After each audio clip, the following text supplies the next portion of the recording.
over, so we put our hands up like the ceiling can't hold us. Like the ceiling can't hold us.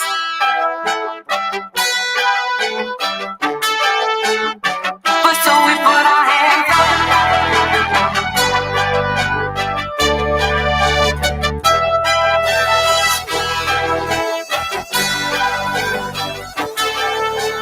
But so we put our hands up.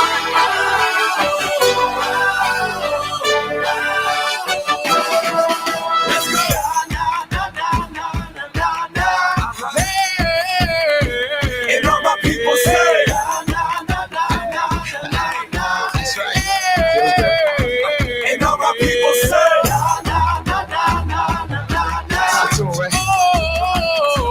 And all my people say.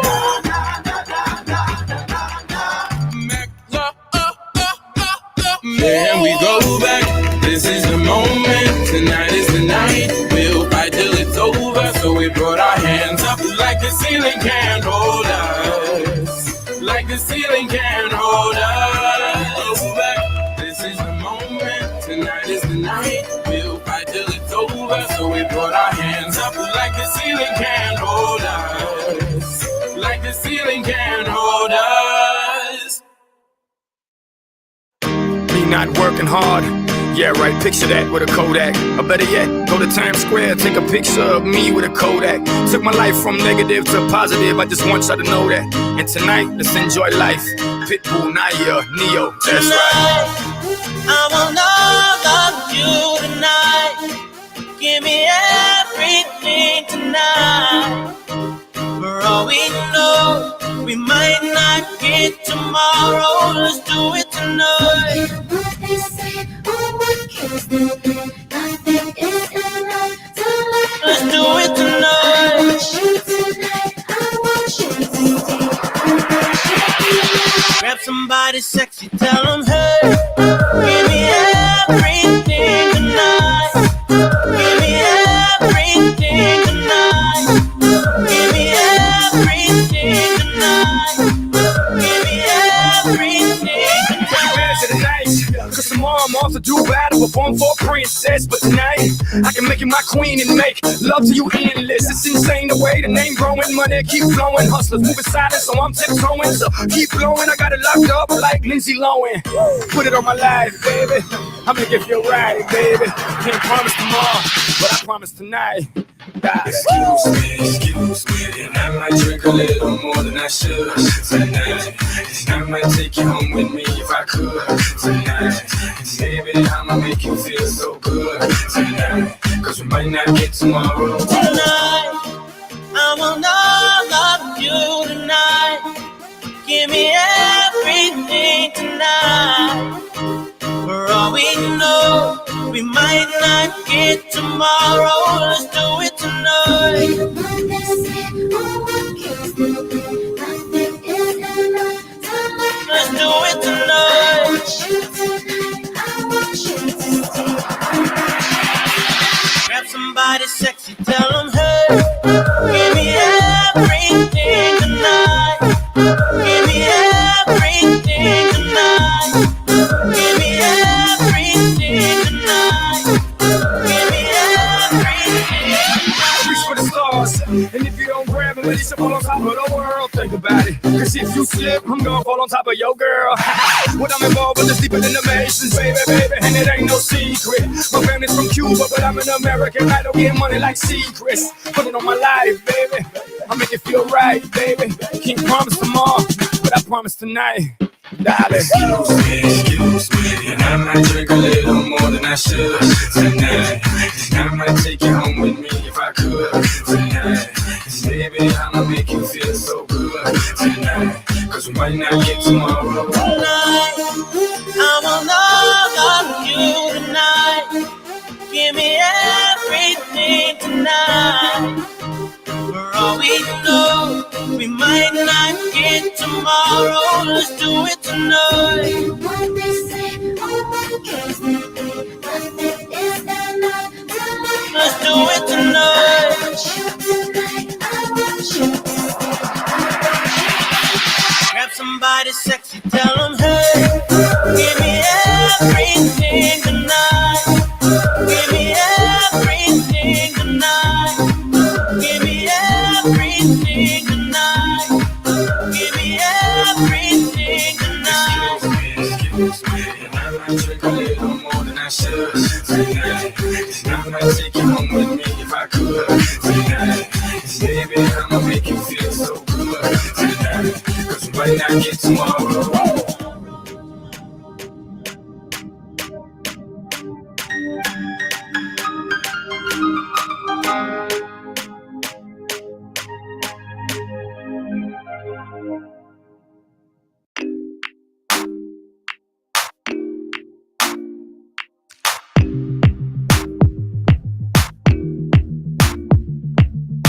Uh-oh, running out of breath, but I got stamina. Uh-oh, running out, I close my eyes, well, oh, I got stamina. And uh-oh, I see another mountain to climb, but I got stamina.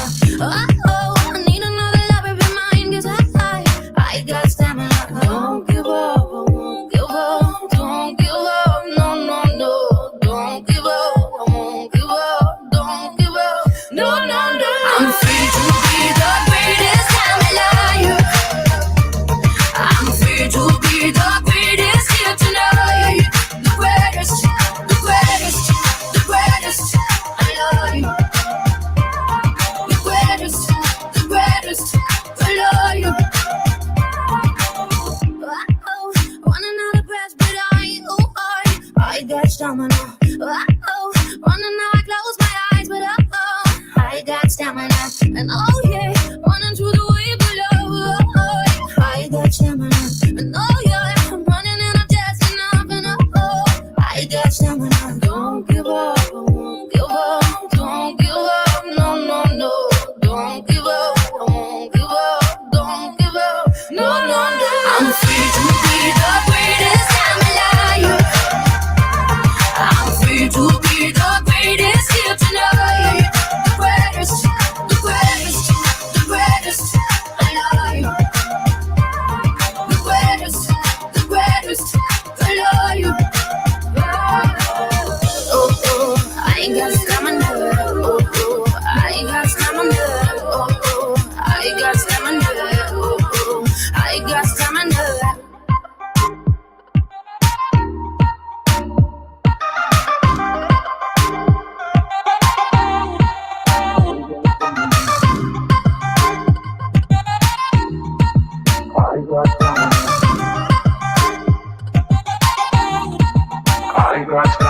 Don't give up, I won't give up. Don't give up, no, no, no. Don't give up, I won't give up. Don't give up, no, no, no. I'm free to be the greatest I'm alive.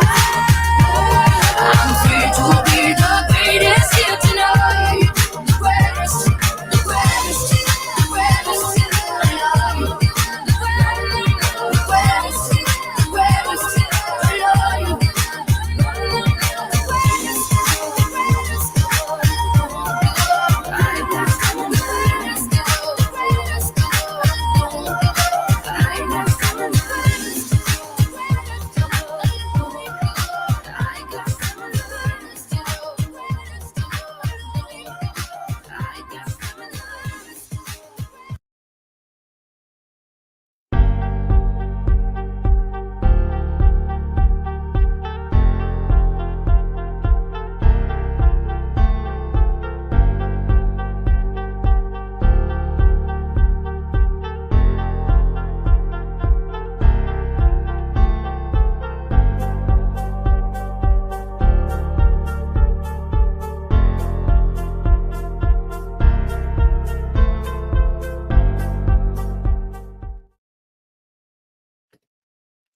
Hello, hello. Oh my gosh.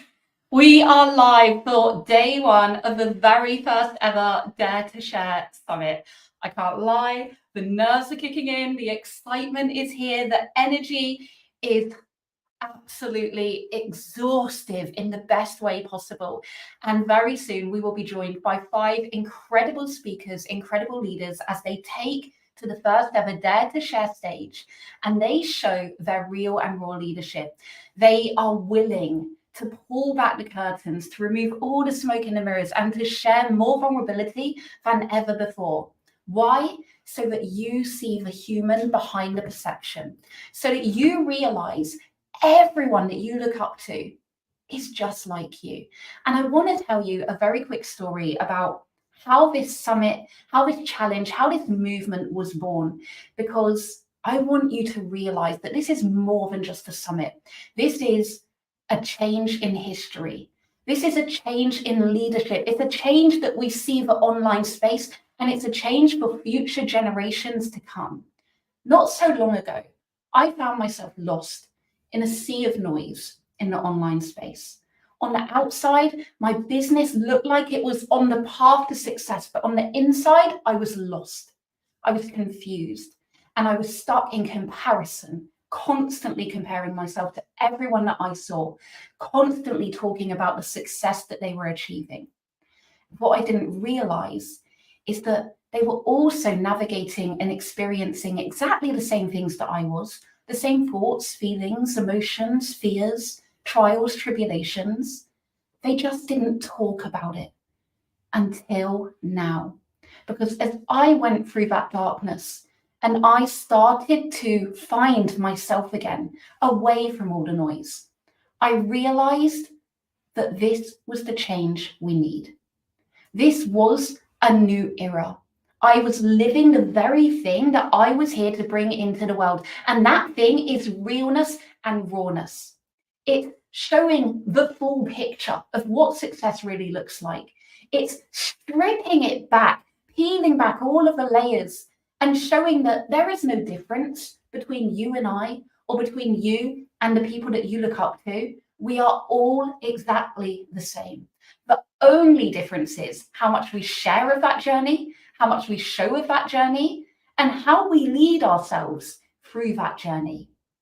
We're told that vulnerability is weakness, but I believe vulnerability is one of our superpowers. It is the most resonant thing that we can share, because any story that you have lived through, any experience that you have gone through, any lessons that you have learned on the path to get to where you are now resonates with your audience. Why? Because we're all human. The more that we embrace that and we share that and we show that, the more that we become the permission slip for everybody watching us go first to realize that they can do it too. So with that being said, welcome to the very first day of the very first Dare to Share Summit. I am so excited to have you with us for the next 2.5 hours.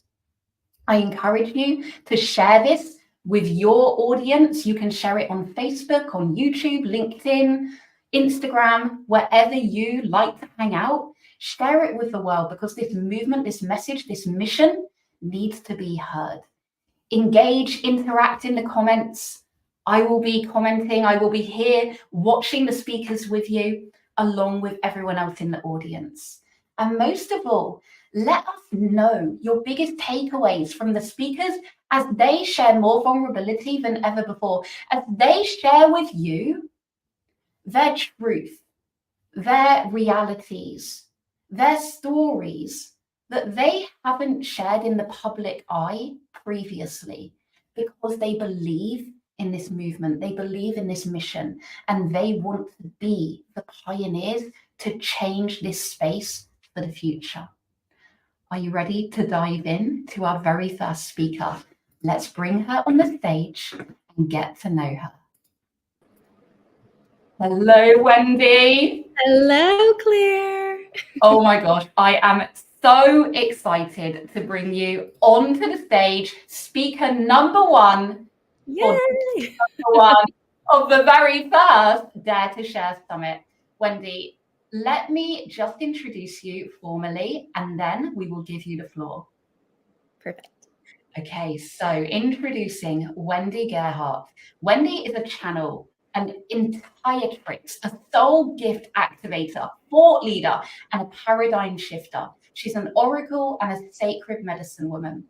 Wendy Gerhardt is a visionary, and I can vouch for that, with a strong focus on connecting women to the energetic frequency of their highest timeline, growing their receiving capacity, amplifying their intuition. She is redefining wellness and what it means to be a new wealthy woman as a conduit for authentic self-expression, connection, freedom, and of course, financial wealth. Wow. Wendy, welcome to the stage. I'm going to pass the mic over to you. Perfect. Thank you so much. Oh, let's see. Where do we start this story off? So when I was in my early 20s, I want to say about 23 years old, I had been out of school for maybe a little less than, maybe around 10 months, maybe a little less than 10 months. And I had just broken up with my boyfriend. And I had told him that I was pregnant, which was a lie, because that's what I did. I entrapped or tried to entrap people, manipulate people into loving me. Because so far in my life, the evidence showed me that I was very difficult to love. At least that's what my mom told me when I was 8 years old. So there must have been some truth to that. So clearly, right, I was starving already for love. And I clung to my boyfriends, not only for the romance aspect of things, but because I didn't have any friends. And even when I got friends, it wasn't long before they realized, oh my God, this girl is like really super weird. Or they picked up on the fact that because I was so used to a culture of judgment and criticism that I thought that's how you treated people, by telling them all the things that they were doing wrong. And so I had a total bitch vibe going on. So here I am, not that long out of college, just broken up with my boyfriend. My go-to lie, of course, didn't work. I don't have any friends. And I'm in a job that I don't really love. And to be honest, I'm not really thriving at. I mean, after all, it wasn't fun. It wasn't playful. It wasn't creative. All of the things that I loved doing. But then let's also have a moment of truth here. I had given up all of those things when I realized I wasn't here for me. Right? Wasn't here for me. I had gotten this whole idea about life totally wrong. I was here to meet my parents' expectations and to check off all of their boxes. So I realized very quickly that it was about the money. So let's recap this.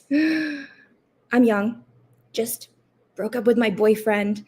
I am in a pattern of habitually lying to try to get people to stay in my life. Please don't leave. Somebody love me, because I'm super lonely. I have no friends. And if I don't have you, it's just me, myself, and I all of the time. I'm in a job I don't love. And I'm passionless. And I'm not getting paid a whole lot anyways. So I remember I had just gotten, I want to say it was somewhere around an $800 tax return, which was like freaking huge. That was huge. That was a lot of money. And so I decided now is a good time. Now is a great time for me to start over. Now is a great time for me to start over. So I remember I took a commission-only job in North Carolina. Now I'm living in Florida at the time. So I take a commission-only job in North Carolina. I don't know anybody in North Carolina. I've never been to in Charlotte. I've never been to Charlotte. And I'm taking a job that I have no idea when I'm going to make money. So I actually called my ex-boyfriend's roommate who had just moved from Charlotte and said, hey, I'm going to move there. and he pulled some strings. He found a friend there who agreed to let me stay on her couch for, I guess about a week or so, which is about how long I stayed there. And the first time I remember pulling up into the parking garage, and that was the first time that I'd ever even spoken to her. Like, what a beautiful person who is like opening up her home to help me. This is like, by the way, a really nice apartment in a super pristine, like really desirable area of Charlotte.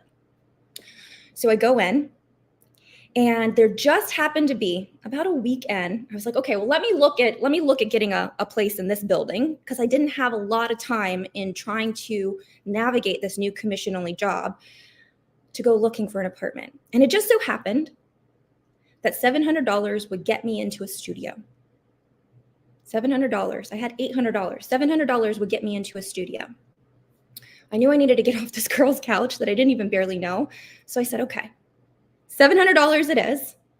And I'm going to have to figure out next month's rent, which was around $900. You can't even get something nice for $900 anymore these days, but that's how much it was. So I remember I had packed in my car a sleeping bag, and I had one plastic bowl. I had one set of silverware. I think I had one plastic cup, and bread and peanut butter and jelly. And so I would sleep on the floor. And I remember I didn't have a shower curtain. I didn't have a towel. I would hurry up and get in the shower really quick. And then I would use like a t-shirt to dry off. And I would just go back and forth to this job. But here's the thing I learned about myself in this process is I'm real good. Most of us are real good, but I'm real good at starting over. I'm real good at when my back's against the wall. And this is when most people are real good, right? Real good at it. And so that first month that I was there, I made $10,000 in commissions. The second month I was there, I made $20,000 in commissions. The third month I was there, I made over $30,000 in commissions.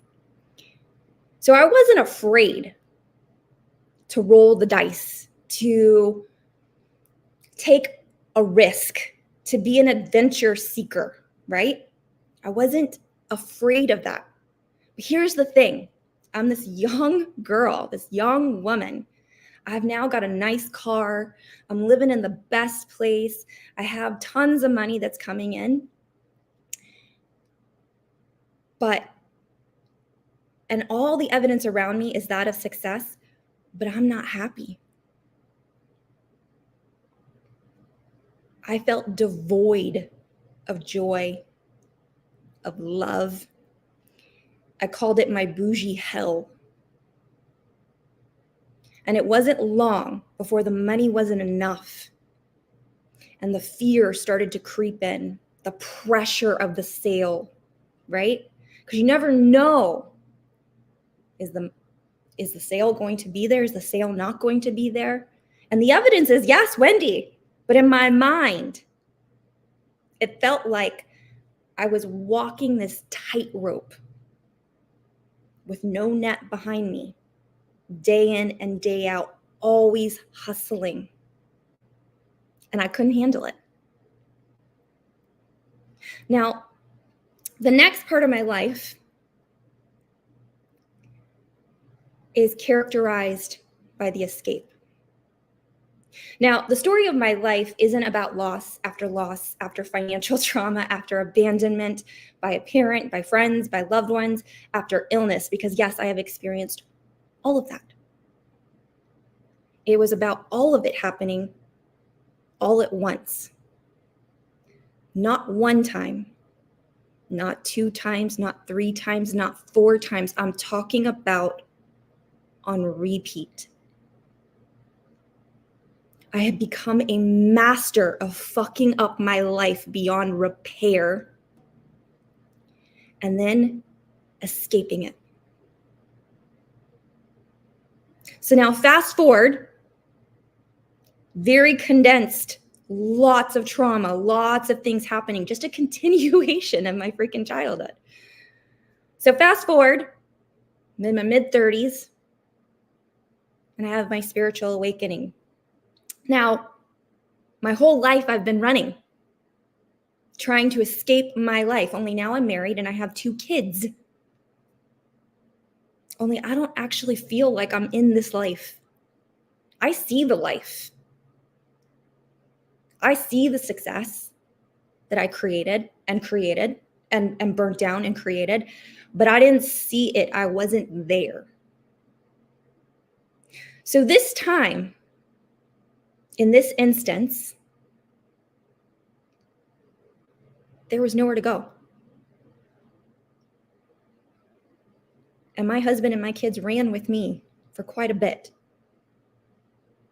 The truth is, I would have escaped the job, because the job, I remember so many nights and days crying about how miserable I was, feeling like I'm working in this environment where it's so tragic. You know, I ended up going back to school. I ended up in healthcare, and they say, you know, that it's about the people, but it's not about the people that take care of the people. I can tell you that much. It was, once again, it's about the money. Oh yeah, there's that again. So I would have escaped that into my business. Okay? Only my business wasn't working. And I don't mean like I tried 1 year, I tried 2 years, I tried 3 years, I tried 4 years, 5 years of trying to escape. And then I finally came to terms with the fact that the universe had one message for me.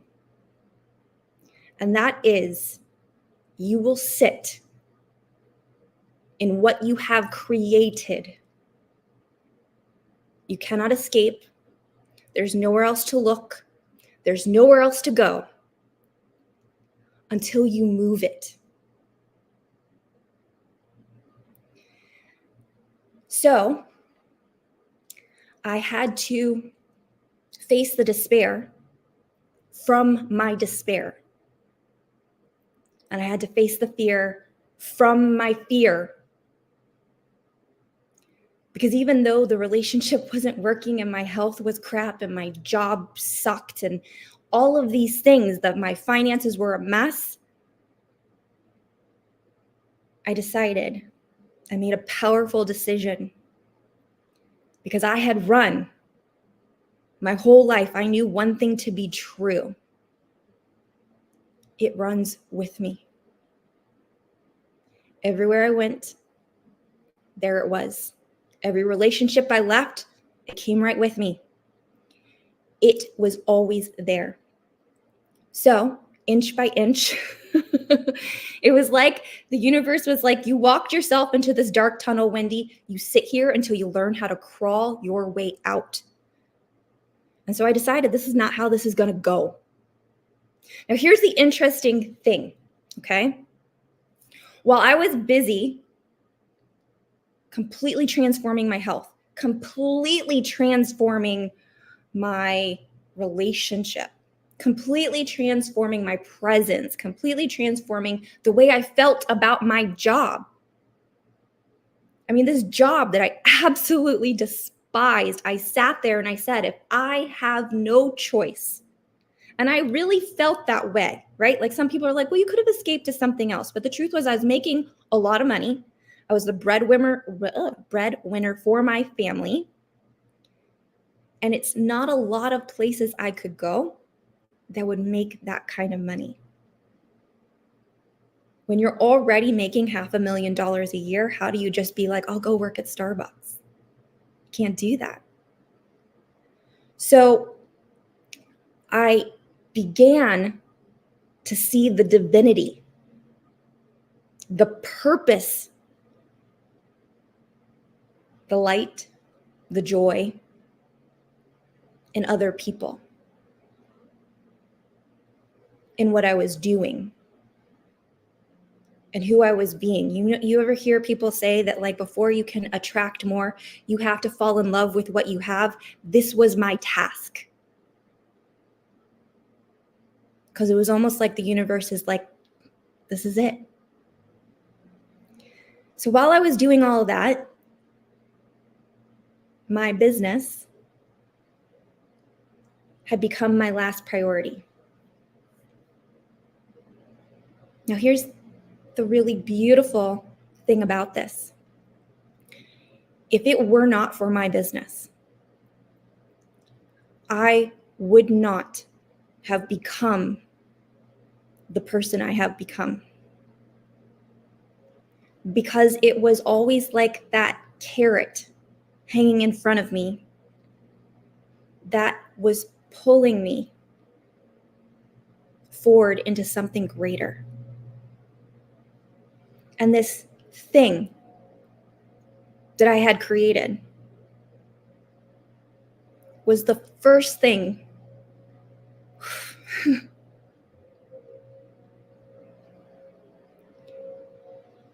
that wasn't about the money. So I've had many people, many coaches and mentors that are like, Wendy, you got to do this to make the money. When you got to do that to make the money. When you got to work harder. When do you got to be more consistent? And I'm so protective because it is truly my belief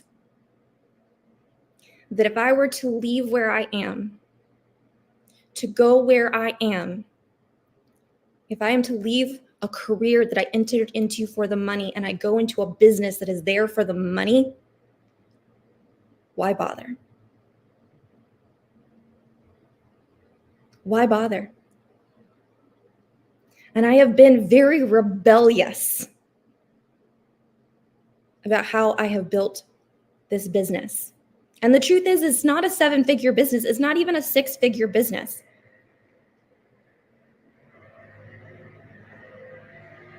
I have had incredible transformations in my life. Hopefully that's not too loud. I apologize. And I have helped clients have massive up levels, massive breakthroughs in their money. But I couldn't do it for myself. Now, unbeknownst to me, what I realized was what I had created in this business was my labor of love. It was like a child to me. And I didn't want, this is where my conditioning comes in, right? I didn't want it tainted by money. Do you remember when I said I had given up fun, I had given up play, I'd given up creativity for the money? I had sacrificed. And that's when the work began. And I'm willing to bet that if you're an eldest daughter, or if you had a family with lots of checklists and boxes for you to fill, if you felt the pressure to carry the weight of your family's expectations on your shoulders, to be the healer, to clear your lineage, that at some point you decided to sacrifice yourself for others too. Sorry, guys. Or perhaps we could put it this way. Maybe you've sacrificed your human desires for a divine mission. And we call that selfless. And chances are, there's a piece of you that's a little resentful of that work. The spiritual, the physical, the business, the career. It hasn't been fun. It hurts. I suffer.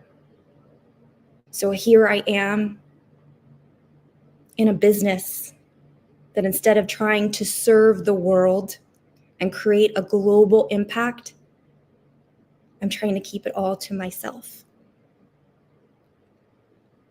All of the magic that has taken me from some of the darkest of darks, from over drinking and anorexic and bulimic and in and out of the hospital, over 20 medications a day, to lying. So the question becomes, the thing that we have done selflessly, sacrificing our play, our fun, our creativity for the money, I ask you, is it selfish or selfless?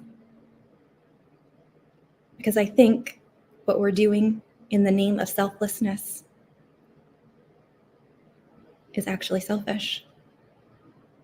Because when we do not share what we have created, we don't trust that the thing we have created can become something so powerful that it can fly on its own, that it can handle anything that is thrown its way, and that it can change more than just our own lives.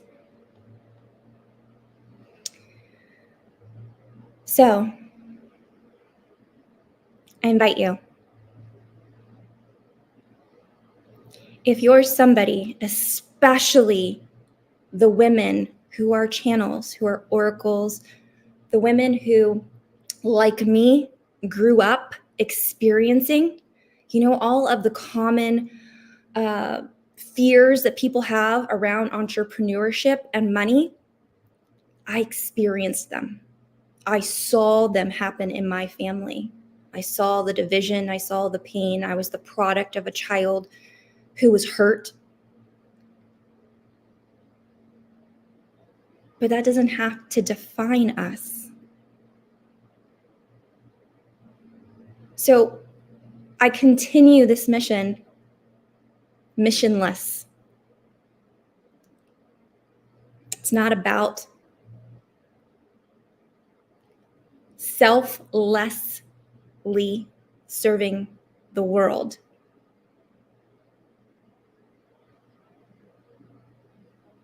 Because I can only become selfless once I have allowed myself to be selfish. So if your focus has been on the money, what about the play? And if your focus has been on the consistency, what about the fun? And if the focus has been on impacting everybody else's lives, what about yours? Because I think many of you will find you have been holding yourself back to be in service of others. It's time somebody served you.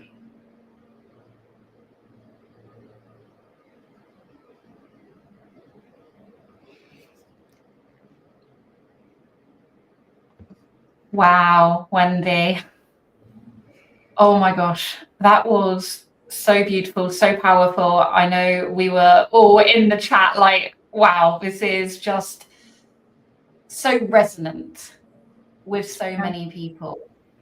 I mean, even myself, I'm sitting here listening to you as an eldest daughter, as someone who has been very much in that toxic hustle and sacrificing everything for the sake of money when we're not even happy anyway. Yeah. And and it's so paramount everywhere. I would love to ask you, Wendy, do you have one piece of advice or one takeaway that everyone watching can maybe implement or integrate into their lives, into their businesses after watching your talk? If they're feeling like, yeah, I don't play enough, I don't live enough. That was me, right? I remember when I stopped doing everything and my mentor said to me, go and live your life. And I was like, I don't know how. Yes. How do I do that outside of my business? Wendy, what would you say to them? Yeah, I totally resonate with that, because I remember thinking to myself, I was a child that when I got in trouble, my mom would take all my toys away. And there was actually a time where she took all my toys away and she got rid of them and she said, you don't deserve to play. And so I really didn't know what it was, like play. What do you mean you play? I don't know how to play. And so I totally understand that. And here's a really cool kind of way you can start. So everybody loves the TikTok or the reels with animals playing or with kids playing. Or if you ever know you're around kids and you watch them play and you could just see their kind of like wild abandonment and you just sort of like, I don't know, there's like this energy that you feel. It's almost like this joy. So it's about reminding your body even what that feels like. So what I would do is I would go to TikTok and I'd be like, let me see some people playing. Let me see some little kids dancing, or let me see these cats like on their Roombas or whatever it is they're doing. Or I would watch my son play until you start to feel this like, okay, I kind of know what this feels like in my body. Can I follow that? Can I let myself put on the music and like silly dance, like basically on top of my daughter because gets super embarrassed. And I think that's hilarious. One of the first things I did, and I've done this a couple times, I went and did stand-up comedy. I was like, you know what? I'm terrified. But here I go. So you can find ways, right?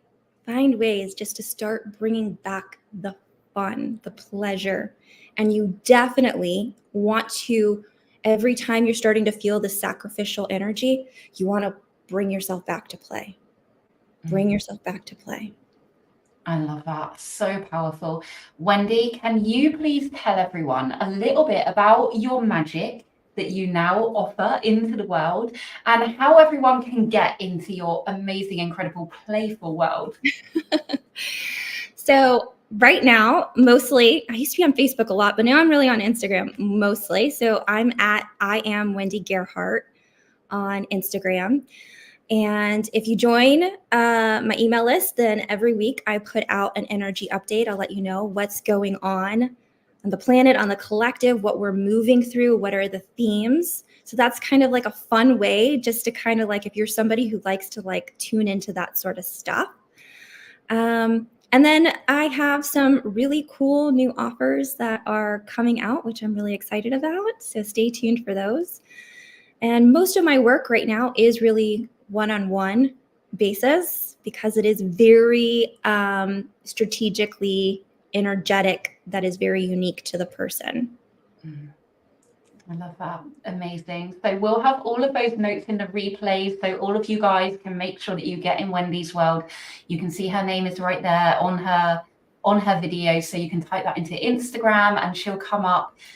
Wendy, what an incredible start. What an incredible first speaker, an incredible first talk. This was so, so beautiful. Thank you so much for joining us, for daring to share your truth, your story, and your vulnerability with us all today.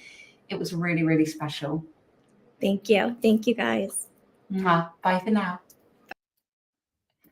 Wow. How incredible was that? What a start to the summit.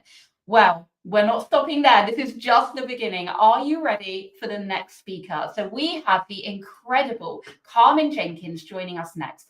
Now, Carmen provides holistic transformational strategies and tools that help women live abundantly. She's a certified life coach, a TEDx speaker, a community advocate, licensed clinical social worker, and a retired Meiji Armor Reserves. This is going to be such an incredible talk, and I'm so excited to get her to the stage. So let's bring on the incredible Carmen. Carmen, welcome. Hello, hello, hello. I am so excited to hear your talk, and I'm going to pass the stage over to you right now. All right. Thank you so much. Welcome, everyone. I hope that you were inspired by the first speaker and that you continue to receive something as you tune in to the other speakers that will be coming forth throughout the next few days. And so I want to give just a quick disclaimer before I get into it.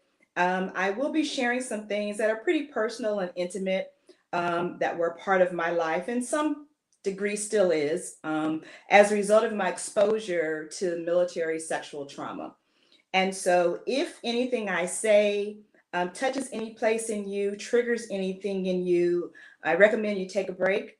And if really it touches something very deep and you feel any kind of stress, that you would reach out to someone and discuss with them how you feel, and a trusted friend, someone that you can be vulnerable with. So I wanted to share kind of like a backstory before I get into the actual incident or experience. And so as a defining factor, I want to share just kind of a definition of what military sexual trauma is, according to the Department of Defense and the Veterans Affairs Administration. And a lot of the things that I'm going to share are interchangeable with non-military sexual assault or sexual trauma experiences as well.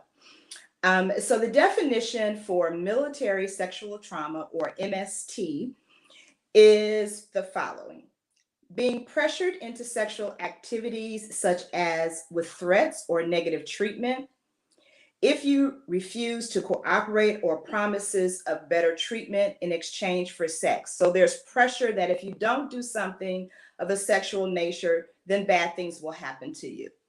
Sexual contact or activities without your consent, including when you were asleep or under the influence of alcohol or some other substance. Being overpowered or physically forced to have sexual activity. Being touched or grabbed in a sexual way that made the individual feel uncomfortable, including hazing experiences.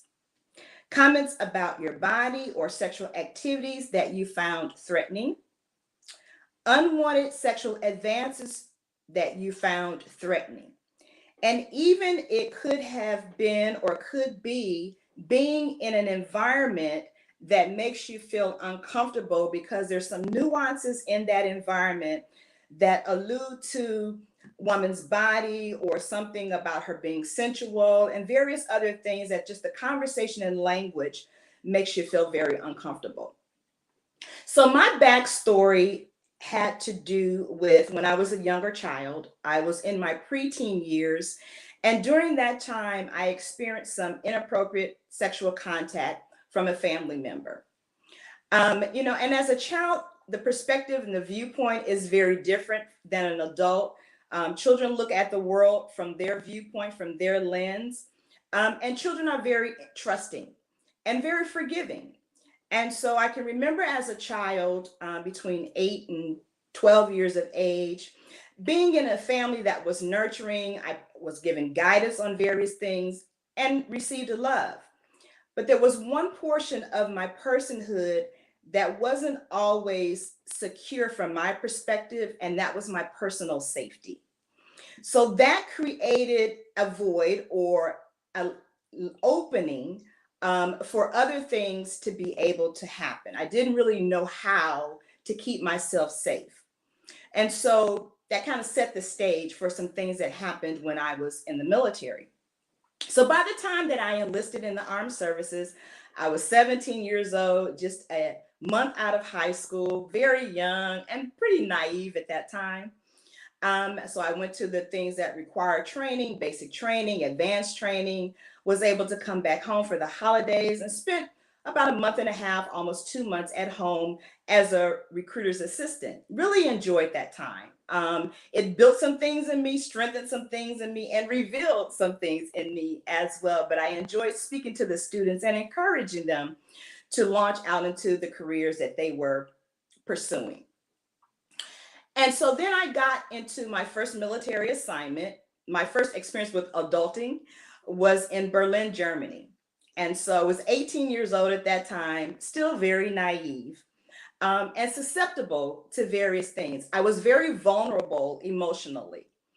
And so I'm not quite sure how the schematic and the dynamics were set, but the environment that I lived in was like an apartment building setting. And my particular quad or living quarters was on a floor that was one other room, and that room consisted of 2 males. So there are 2 males on one end of the floor and 2 females in their room right next, and we shared a common area. All floors weren't the same. Some floors had 4 spaces of people living in various rooms and then one joint common area. But I happened to live on a top floor, and that floor only had 2 living quarters. And so it positioned me to be in a space where men had direct access because our rooms were right next to each other. And the way that the military works, people don't stay in an assignment for long periods of time. People rotate in and out. And so during my time there in Germany, there were other people that came and other people that left, but I remained on that floor, and that was my living quarters for the time that I was assigned to that location. And so as a backdrop, because I had had exposure with my safety, personalhood being imposed upon and being violated, I did not have built up within me the fortification that other young people may have to be able to know that my voice mattered and that my body had value and worth. And so there were other things that happened in my preteen and teen years that contributed to that as well. But it positioned me in a place for someone that was looking for someone vulnerable to groom them. And that began happening over about a year's period of time, my first assignment, first time away from home. And so the individuals that were looking for persons to connect with and to groom them into trusting them and being able to get them in a vulnerable place, I believe were on the lookout.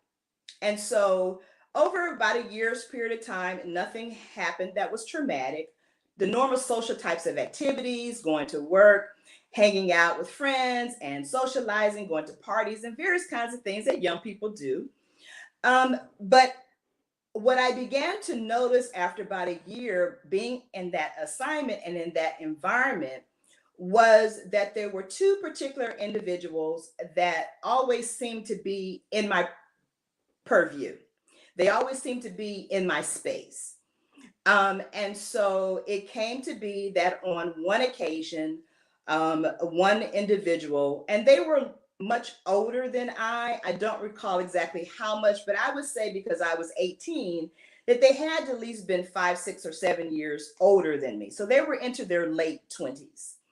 And so this young man that I was dating, for whatever reason and whatever he saw in me, he found the opportunity to have me be in his room, because we went in and out of one another's rooms all the time on various floors, socializing, playing cards sometimes and doing other things. But it came upon a time where it's just he and I were alone. And so he used his physical power and ability, strength, to wrestle me and to take advantage of me sexually.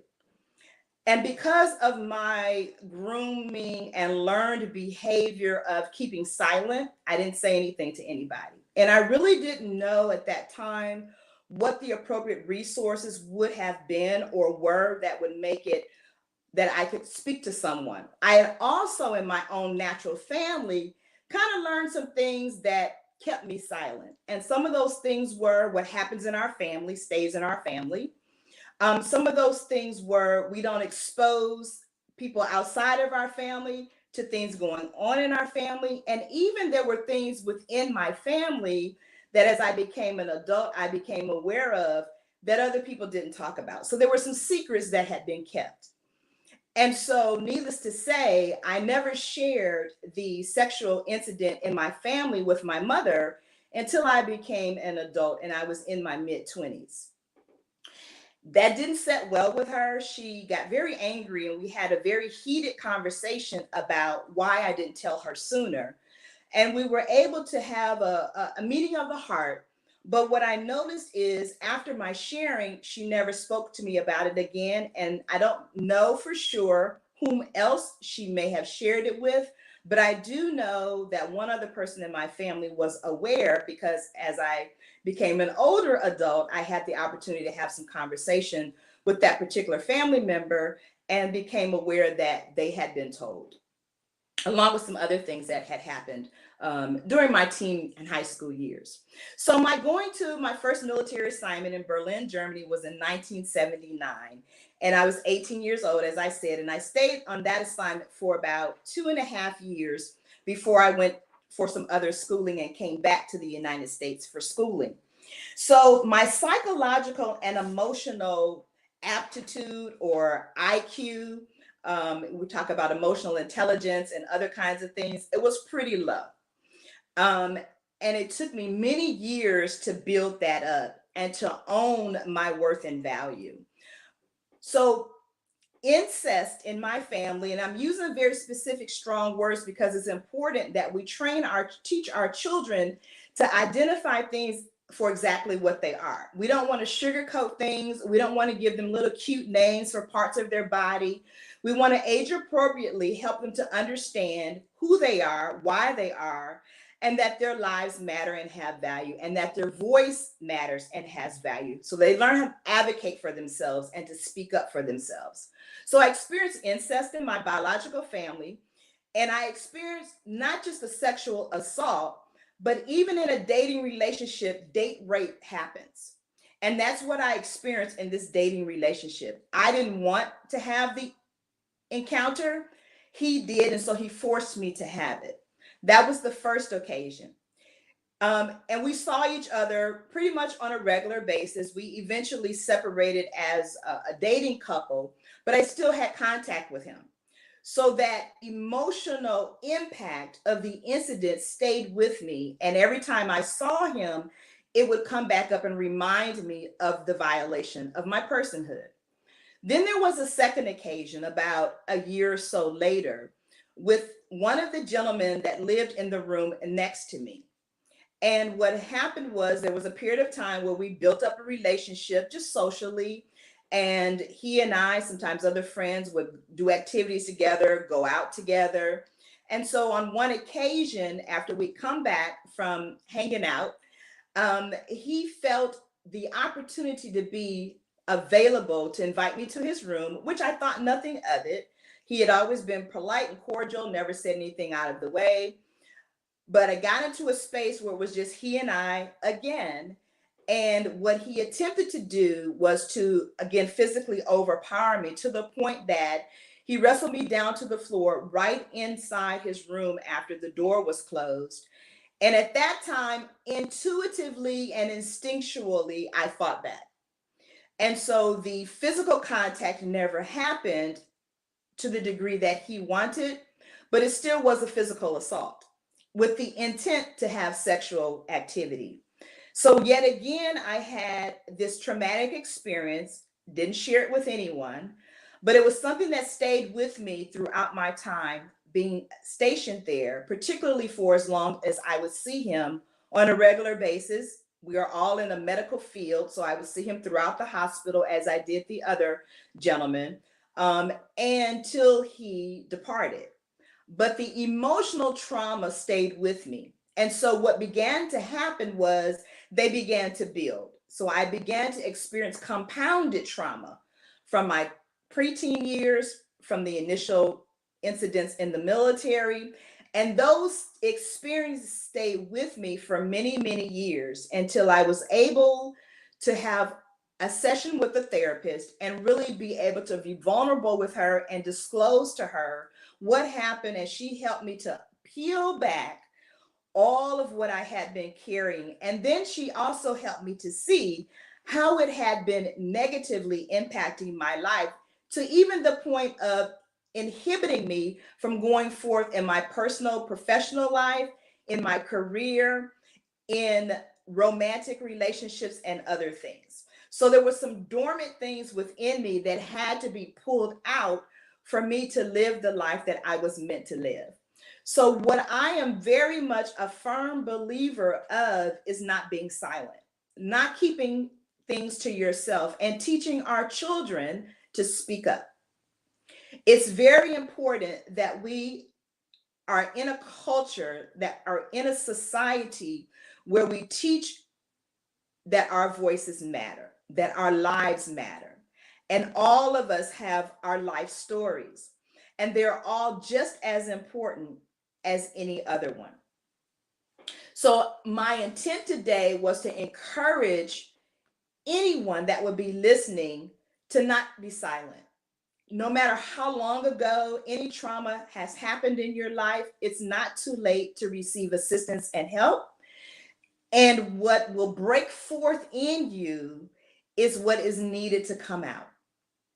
So give yourself the space, give yourself the power to know that how you move forth in this world, you have a right to be safe, to be heard, to be valued, and to be respected.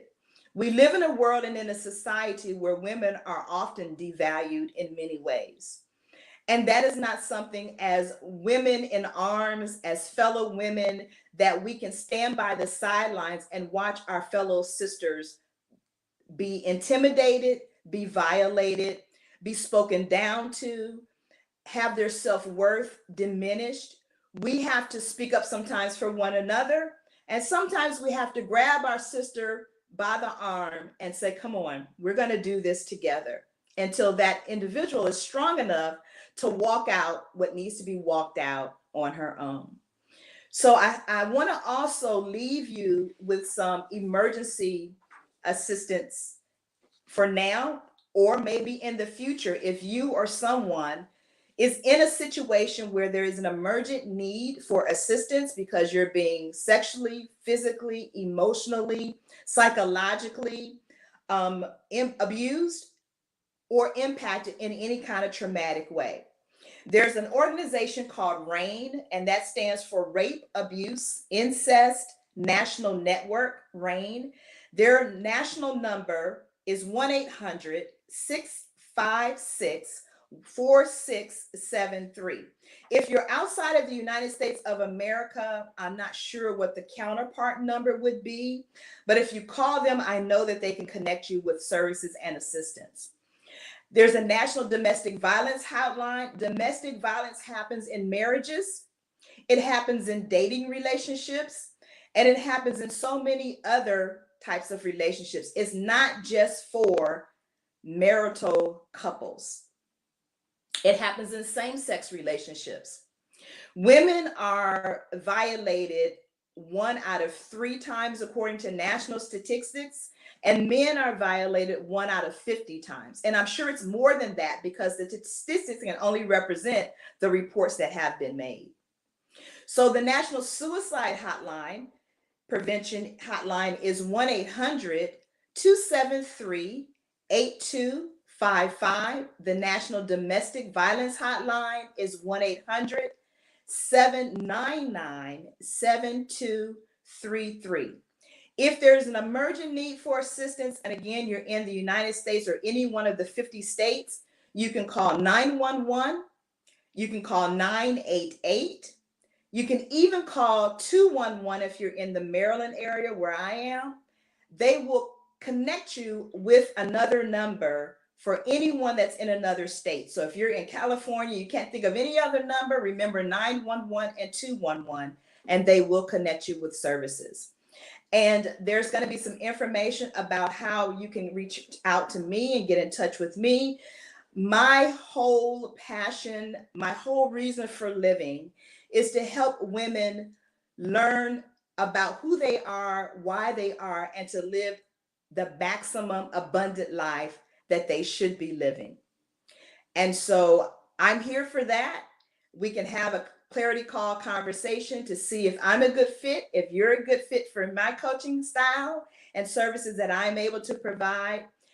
All you have to do is type in my name, Carmen Simone Jenkins or Carmen Jenkins at Linktree or Linktree, and other resources about how to contact me will come up.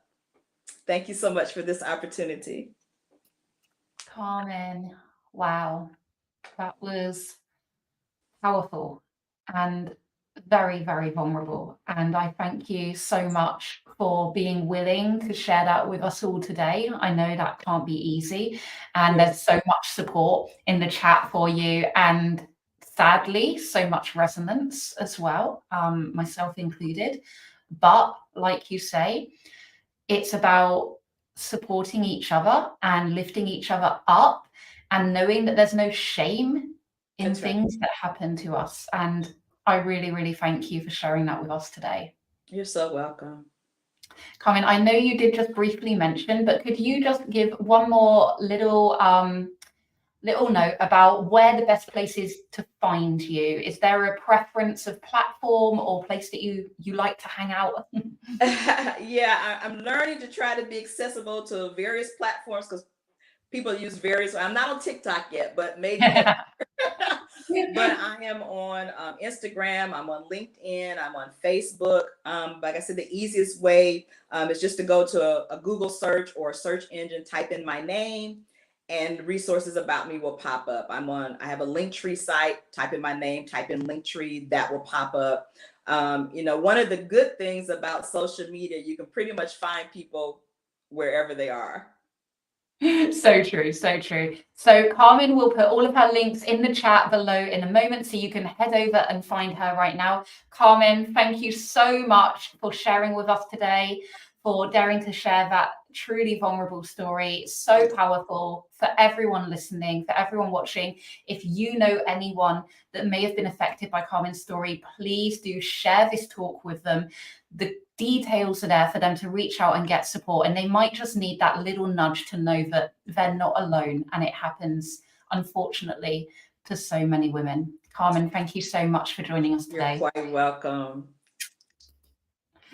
Oh my goodness. Wow. So we are going to take a very quick break after Carmen's talk, because that was powerful. And I think this is the perfect time just to go and grab a cup of tea, go and just have a little move around, get yourselves back to the present moment. And we will back here at past, ready for our next speaker. See you all in a moment.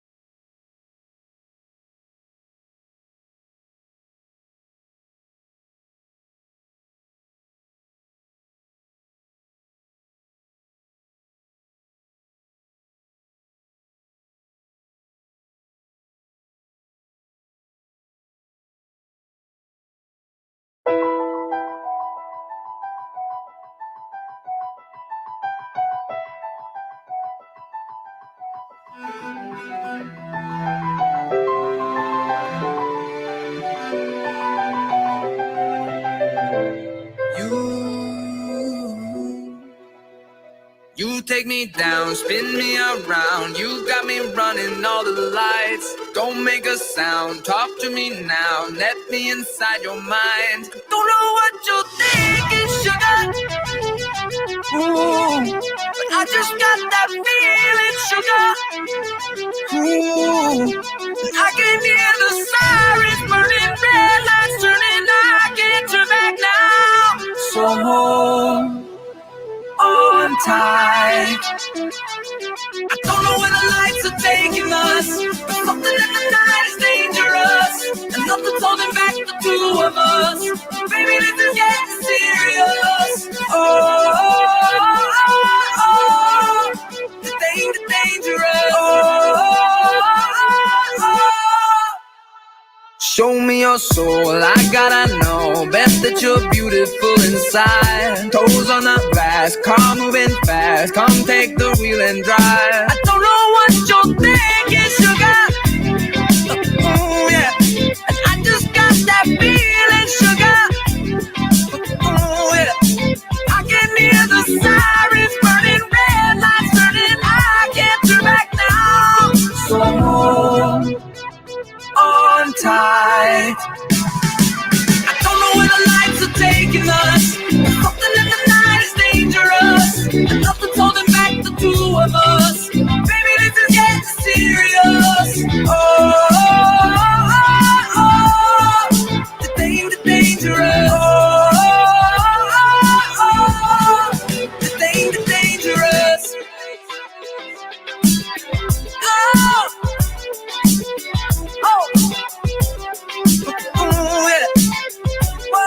It's dangerous, so dangerous.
Let's go. Yeah.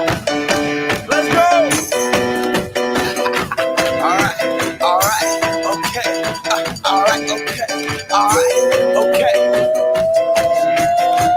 Return to the Mac. Get up what it is, what it does, what it is, what it isn't. Looking for a better way to get up out of bed instead of getting on the internet and checking a new hit. Me get up. First shot, hip strut walking. A little bit of humble, a little bit of cautious. Somewhere between like Rocky and Cosby's for the game. Nope, y'all can't copy yet. Glad moonwalking. And this here is our party. My posse's been on Broadway, and we did it all way. Chrome music. I shed my skin and put my bones into everything I record to it. And yet I'm on. Let that stage light go and shine on down. Got that Bob Barker suit game and Plinko in my style. Money, stay on my craft and stick around for those pounds. But I do that to pass the torch and put on for my town. Trust me, on my INDEPENDENT. It's hustling, chasing dreams since I was 14 with the 4-track bustin'. Halfway across that city with the back crush shit. Labels out here, now they can't tell me nothing. We give that to the people, spread it across the country. Labels out here, now they can't tell me nothing. We give it to the people, spread it across the country. Here we go back, this is the moment, tonight is the night. We'll fight till it's over, so we put our hands up like the ceiling can't hold us.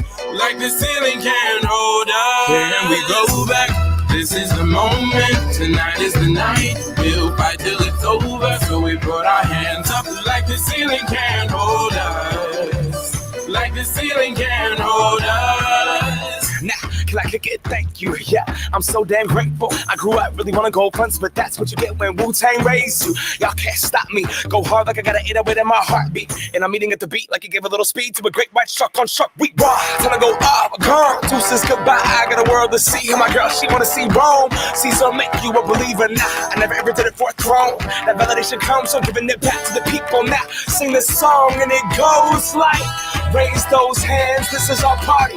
We came here to live life like nobody was watching. I got my city right behind me. If I fall, they got me. Learn from that failure, gain humility, and then we keep marching. When we go back, this is the moment, tonight is the night. We'll fight till it's over, so we put our hands up like the ceiling can't hold us. Like the ceiling can't hold us. Go back, this is the moment, tonight is the night. We'll fight till it's over, so we put our hands up like the ceiling can't hold us. Like the ceiling can't hold us.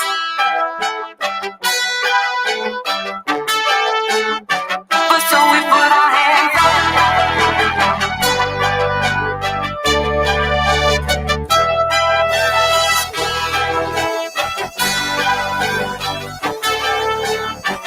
So we put our hands up.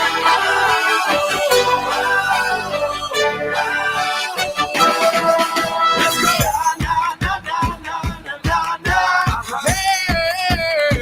And all my people say, that's right. And all my people say, that's all right. And all my people say,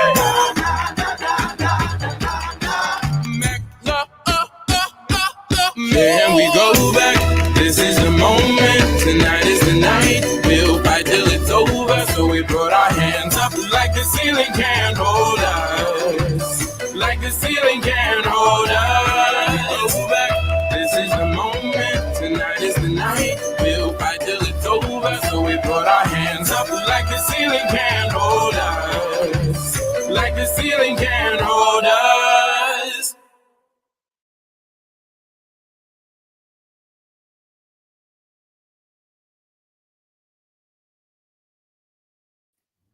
And we are back. I hope everyone had a lovely break, got a quick cup of tea, and you're ready for the second half. So I am about to be joined on the stage by another incredible speaker. We have the amazing Anna Parker Naples joining us. So Anna is the founder of Influential Breathwork, an author, a speaker, and a podcaster. She discovered breathwork after an intense period of burnout and now changes lives one breath at a time. Anna, I am so excited to have you up next, taking to the stage, and I am going to hand it over to you. Hey, great to be here. Thank you so much, Claire. I am a self-confessed type A enthusiast who goes at anything really hard. I'm incredibly ambitious. I'm incredibly driven. And my model of success was being that person whose name is on everybody's lips, being that person who is that multi-award winner, is that best-selling author, is the top podcaster, is the person with a 7-figure business. And you know what? I did it all, but it came at a cost. Now, I am a mum of 3 teenagers, and a few years ago, life suddenly got a little bit hard. Now, I'm never going into the specifics of what that was because it related to my family, but I wonder how many of you, particularly if you are women and you are mothers in a busy household, running a business in that way as well, if you've ever had periods in your life where suddenly everything is building and building and building and you feel as though you're going to break. Well, that was me. And I had a few interesting things happen in a short space of time that I'd love to share with you. And as I'm chatting today, I would love to hear how much of this resonates with you. Is this you? I was running a business that was very strongly attached to my personal brand. I was known as the podcast queen. I had a top podcast. I had a leading podcast agency. It was all about success and authority and basically stamping my brand over everything. My branding was red. It was all go. I got the money. I got the clients. I was running in all of those circles. But when you hit a point that you're going in the wrong direction and you're no longer building your dream, but you've turned your back on important parts of yourself, and yet you have an expectation to fulfill, you've carved an identity that no longer fits, and you've got a team you have to pay, never mind all the things that you're paying for your family, it's very hard to jump off that runaway train. So something that happened for me was I started waking up feeling that my heart was beating way too fast. I started waking up feeling really anxious. I started waking up full of worry. I started to wake up having what I later discovered were panic attacks. But the problem here was that I am a type A, successful, ambitious entrepreneur. I'm a high achiever in pretty much every aspect of my life. So someone who's having anxiety and panic attacks, that just didn't fit with my worldview and my view of myself. And I pushed it all away because I had clients I had to serve and I had growth I had to keep pushing towards and I had the team to run. I also had children to assist with some homeschooling. I had a mother who wasn't very well at the time. I had some legal issues in my business, 2 of which happened at the same time that pretty much came out of the blue. And it doesn't matter how much someone says to you, oh, I just let my legal team deal with it and don't take it personally. Well, for me, that isn't true because I love what I do. I love even parts of my other business, which is a podcasting agency, a very successful podcasting agency, even parts of that I wasn't in love with, I still felt very proud of what I'd created. And sometimes it's the straw that breaks the camel's back. And I'd love to know if you've had that, if suddenly there's just one thing that pushes you over the edge.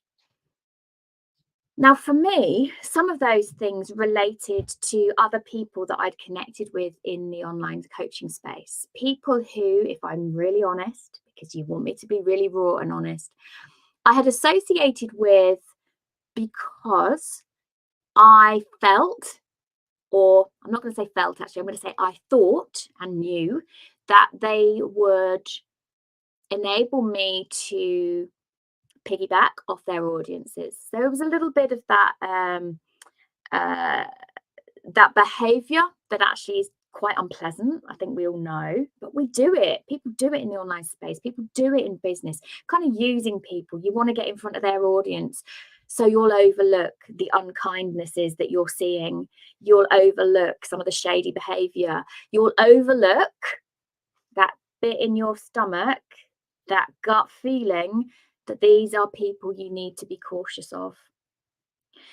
And you ignore all that inner wisdom because you're on that runaway train to success. But what is success when you're waking up every morning feeling sick at the thought of having to get visible?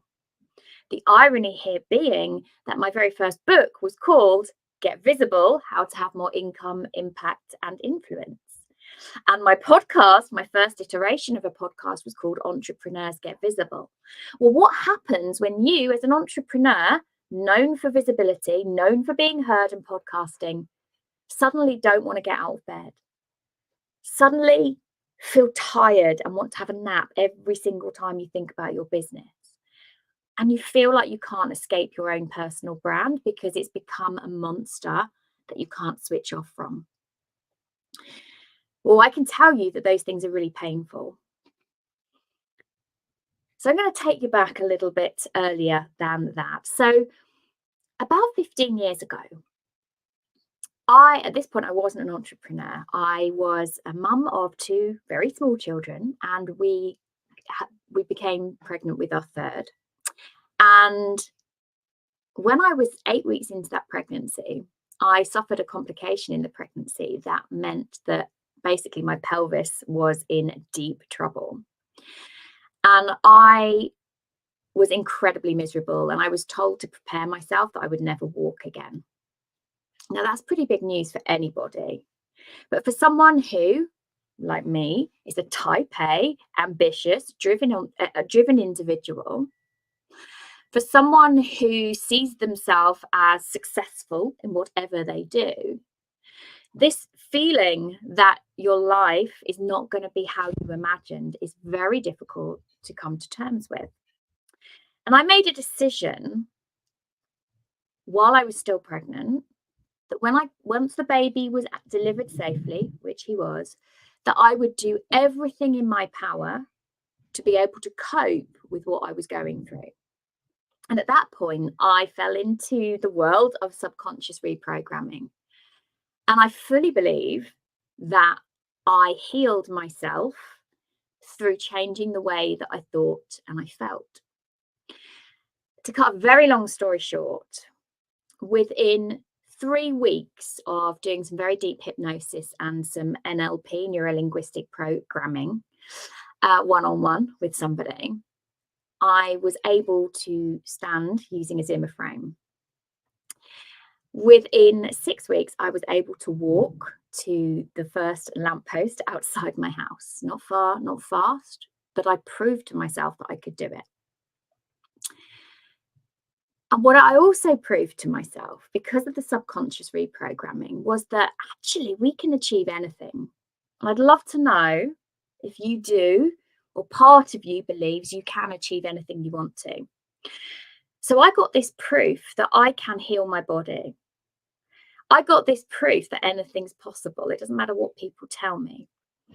And at that point, I decided, well, okay, even if I'm never as fully healed and able to walk in the way that I was before, I still want to have my career as a performer. And before I'd had children, I'd been an actor, mostly on stage.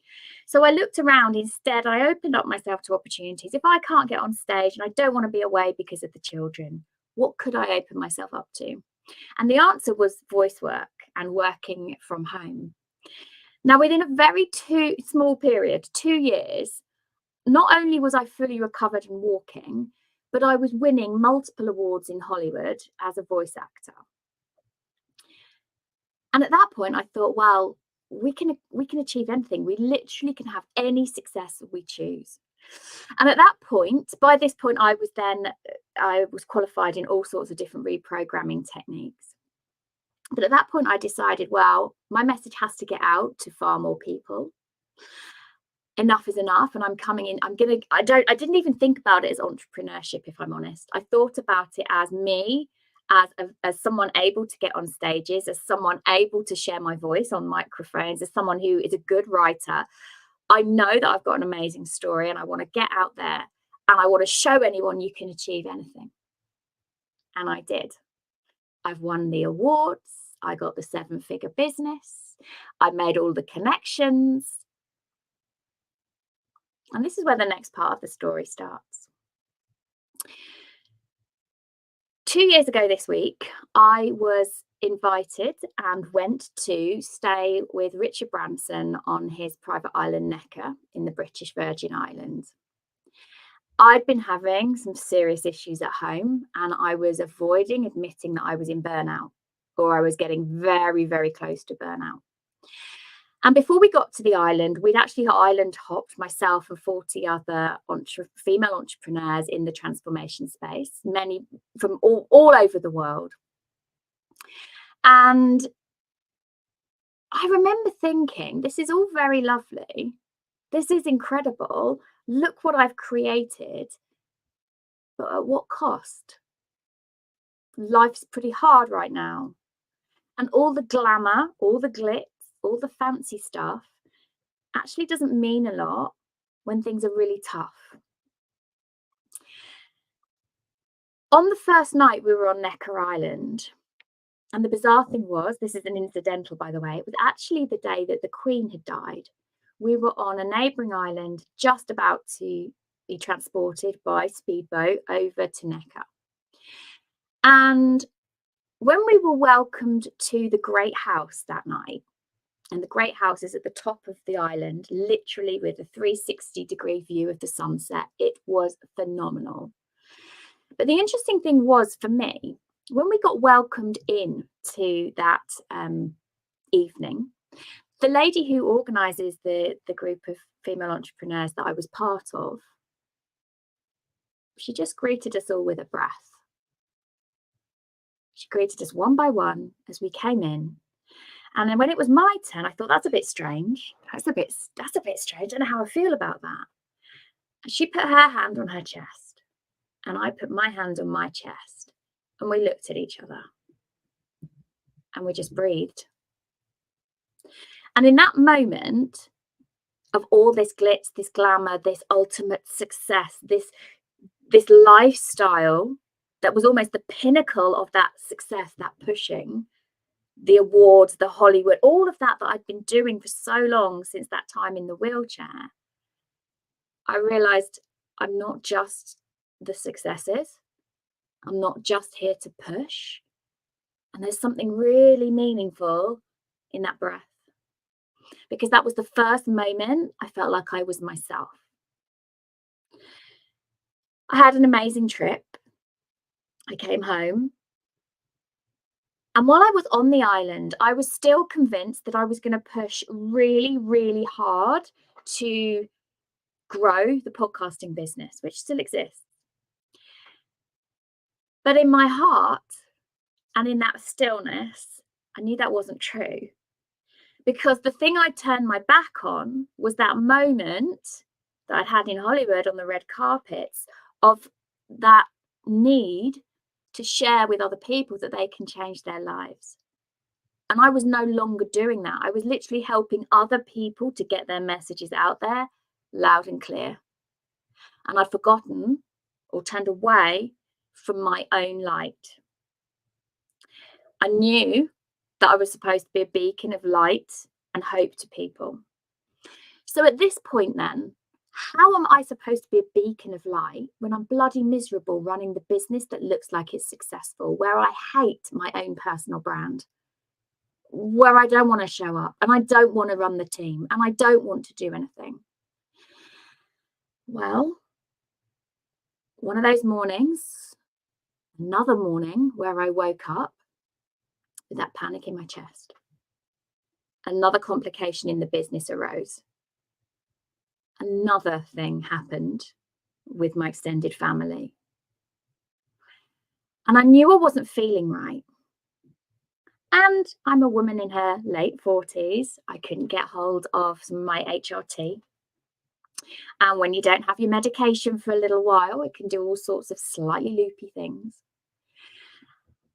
Right now I've got 2 dogs, but back then I had 1 dog, a beautiful, he's not in this room at the moment, a beautiful Labrador. If you're a Labrador lover, let me know. I've got a golden one and I've got a crazy red fox lab who turns 1 this week.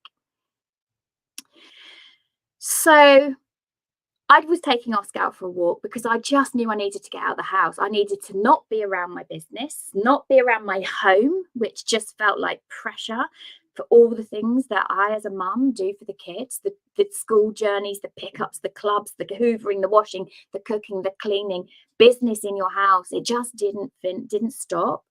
So I went out for a walk and I got as far as our local allotments and I felt weird. I felt so strange that I knew I had to call somebody. And the person I tried to call wasn't available. So I tried somebody else and they weren't available. And eventually I decided I would call my parents. And, you know, they're in their late 70s. So I didn't really want to panic them. But I rang and I just said, Dad, Mum, I don't feel right. Something is wrong. And literally as I said that, I had such intense pain in my chest that I thought I was having a heart attack. It coincided with being a day that the ambulance were on strike. So we called, my dad drove in his car. They only live a little way from me. And he came, got the dog, and we hot-footed it to hospital. 111 had already notified the hospital I was coming in. And I had every test under the sun done. Now, the interesting thing about this is that I was told, once we'd done all of those tests, it's okay because it's just stress. And I just thought to myself, well, hold on. How can this just be stress? Even you in the hospital have taken a long time to assess whether I've done any damage to my heart. You've taken a long time because all of my signs and symptoms look like a cardiac arrest of some kind. So I knew that I had to stop. And if I'd been honest, I'd been asking the universe, I'd been asking life, I'd been begging everything around me to give me a chance to jump off that roller coaster, to jump off that speeding train to God knows where. And this was my jumping off moment. I cried, I wept, I knew I couldn't be the way that I used to be. I felt like I totally lost myself. But the interesting thing was, I let myself breathe. And I discovered breath work at this point, and I was attracted to it initially, and it was a bit left field for me because remember, I'm a type A ambitious entrepreneur. I think from my head. And breath work is something different. It's about the body. It's about mind, spirit, body connection. And I decided on a whim, because this is me, type A, driven, ambitious entrepreneur, that if I'm going to learn about breath work, I'm going to just sign up for a course. The very first deep breathe that I did felt as though everything I'd been through in the past, everything from when I was bullied and attacked as a teenager to all the different increments of businesses I've had along the way, my performing career, all of that stuff, it landed in me in that very first deep breathe that I could release the trauma of that, literally shake it out of my body. And this wisdom that I was more than I had been pretending or trying to be. This wisdom about what I was going to do to combine subconscious reprogramming that had saved my life, that had healed me, and breath work that had saved me. And what happens when we bring those two things together? These powerful subconscious reprogramming moments with incredible somatic release through breath, it changes the game. I am now a nicer, kinder person. I am no longer interested in hustle, success, the glamour. I've been there, I've done that. And you know what? I wasn't the only one who was ill. And that's when I began to sit back and question it all. I began to question what's success if we're damaging ourselves? What's success if we're making ourselves ill? What's success if we're in burnout? What is success? And I came to realize that success for me meant something really different. Success for me now means looking after me. And the more I learned about breath work, the more I was quite literally shocked to discover I didn't know how to drive this vehicle that is my vehicle for the rest of my life until that time I take my dying breath. I didn't know that just the way I was breathing was keeping me in a pattern of chronic stress. Because if I had known that, I wouldn't have got in that mess in the first place. And the more I learned about the deeper breaths and how we can release trauma, how we can process emotion so it's not stuck in us forever, for decades, the more I began to heal. And the more I learned about functional breathing, the more I knew I had to get this out into the world. So my question for you to ponder on as you're watching this is, where are you pushing way too hard? Where have you got pick me energy? Because behind those things, behind your desire to be that type A, ambitious, driven entrepreneur, is actually a really deep insecurity that you're not good enough, that you don't know enough, that you aren't enough. And my God, when you learn to sit back and take a breath, there is so much wisdom that lies inside you. You always know the next best step. You always know inside you the rate and the pace that is good for you. And your body always knows what you should be doing to look after yourself. Now, if anything resonates with you in what I'm sharing just now, I'm just going to see, can I share my screen? I should be able to. Let me just have a very quick look.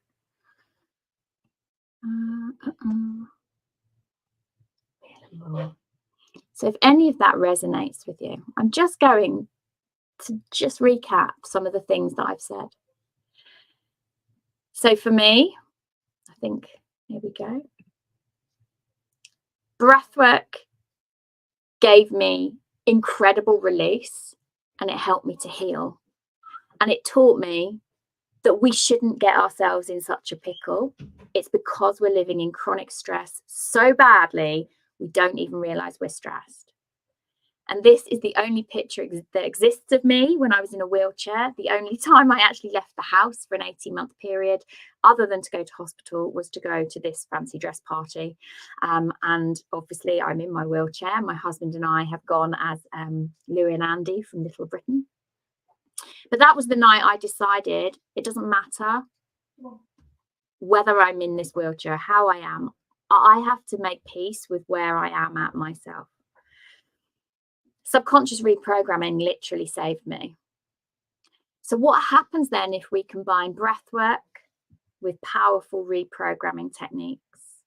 Well, what happens, and I'm literally the living, walking, breathing truth of this, is that we have release and deep healing. And what landed for me in that very first breathe was that I was going to create an academy teaching these 5 layers of release: the physical and functional, the conscious, how our brain works, the subconscious, what's going on behind all those limiting beliefs and the trauma, the somatic, where we store it in our body, and finally the energetic layer. Now, energetic may mean to you spiritual, it may mean just that vibrancy that you have when life is good. And since then, I have put together an academy, and we've had our first graduates, and they are all getting paid clients straight out of the door before they even qualify. They've got waiting lists, and we've just had confirmation one of them now has a residency as Harley Street's the very first breathwork coach. I feel passionate about this work because it has changed the game for me. It has made me put myself first. And it has made me realize that actually there was deep loneliness in the way I was being before. I wasn't letting anyone see the softer, kinder side of me. And one of the things that I've built in the Academy is a really tight, open, mindy, honest and authentic community, because that was deeply missing from my life as I was trying to run with the it crowd. I'd love to share this tool with you now, if you just take a little snapshot of that, and we'll pop the link beneath this video as well. But as I wrap up for tonight, I don't think I'm sharing now. As I wrap up for this evening. Oh, you can't see the slides. Let me just pop this in the, that's gutting. There's the link. As I wrap up for you tonight, I want you to know, if things are great right now, but there's that niggle, that you're not doing the thing you love, that you're doing the thing for the money, there's nothing wrong with that, unless it's making you unhappy. And if you're in a place right now where life actually, when you're honest, is pretty shit, I want you to know that sometimes we just need to take a breath. Because when we do that, we recalibrate our nervous systems and we change our lives literally one breath at a time. Anna, oh my gosh, that was such a powerful story. I feel like I'm saying that same sentence to everyone. Wow, that was amazing. And again, just like all the stories, they're so different, but I'm sat here resonating with each and every one of them at different levels. And this is the whole message, right? Every story resonates because it's all part of the human journey of growth, of expansion, of evolution, especially in entrepreneurship.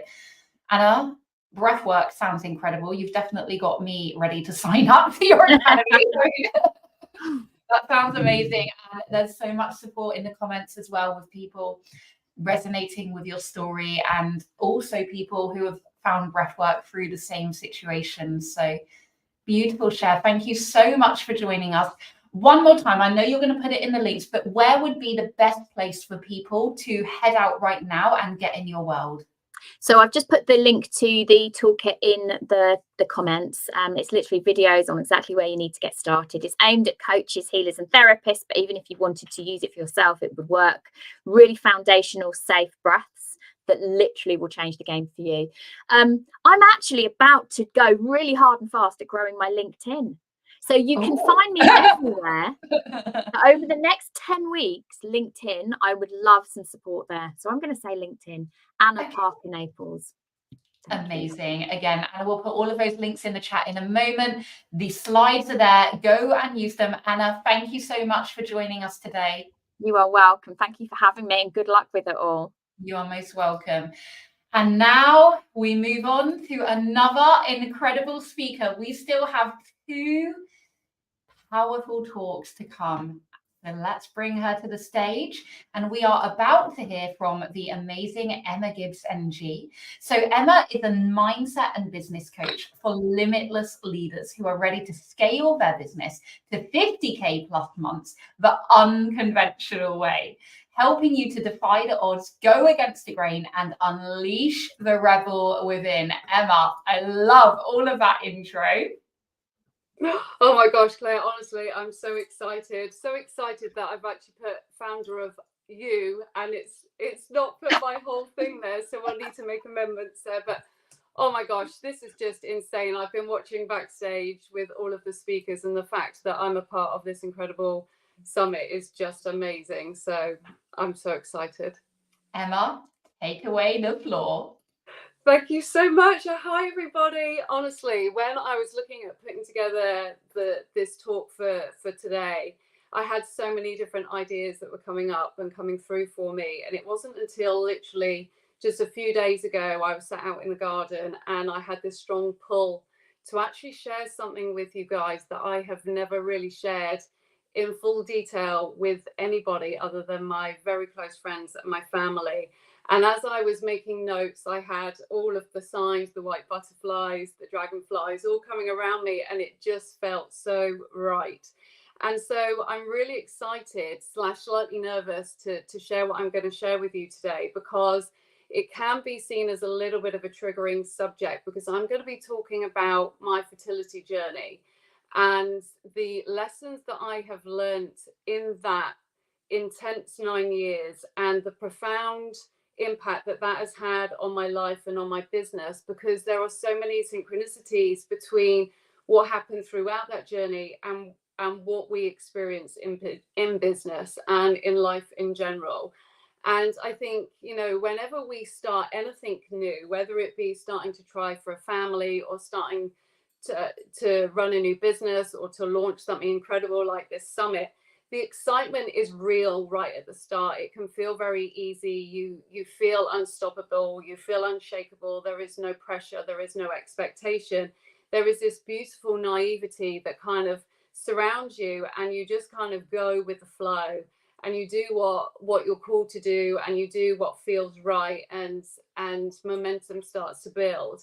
The truth of the matter is that whenever we are dealing with anything like this, the real tests come when the results don't actually follow in the way that we want them to, or perhaps dream for them to happen. And this is a journey that I want to take you on tonight, because I naively thought we would fall pregnant quite quickly.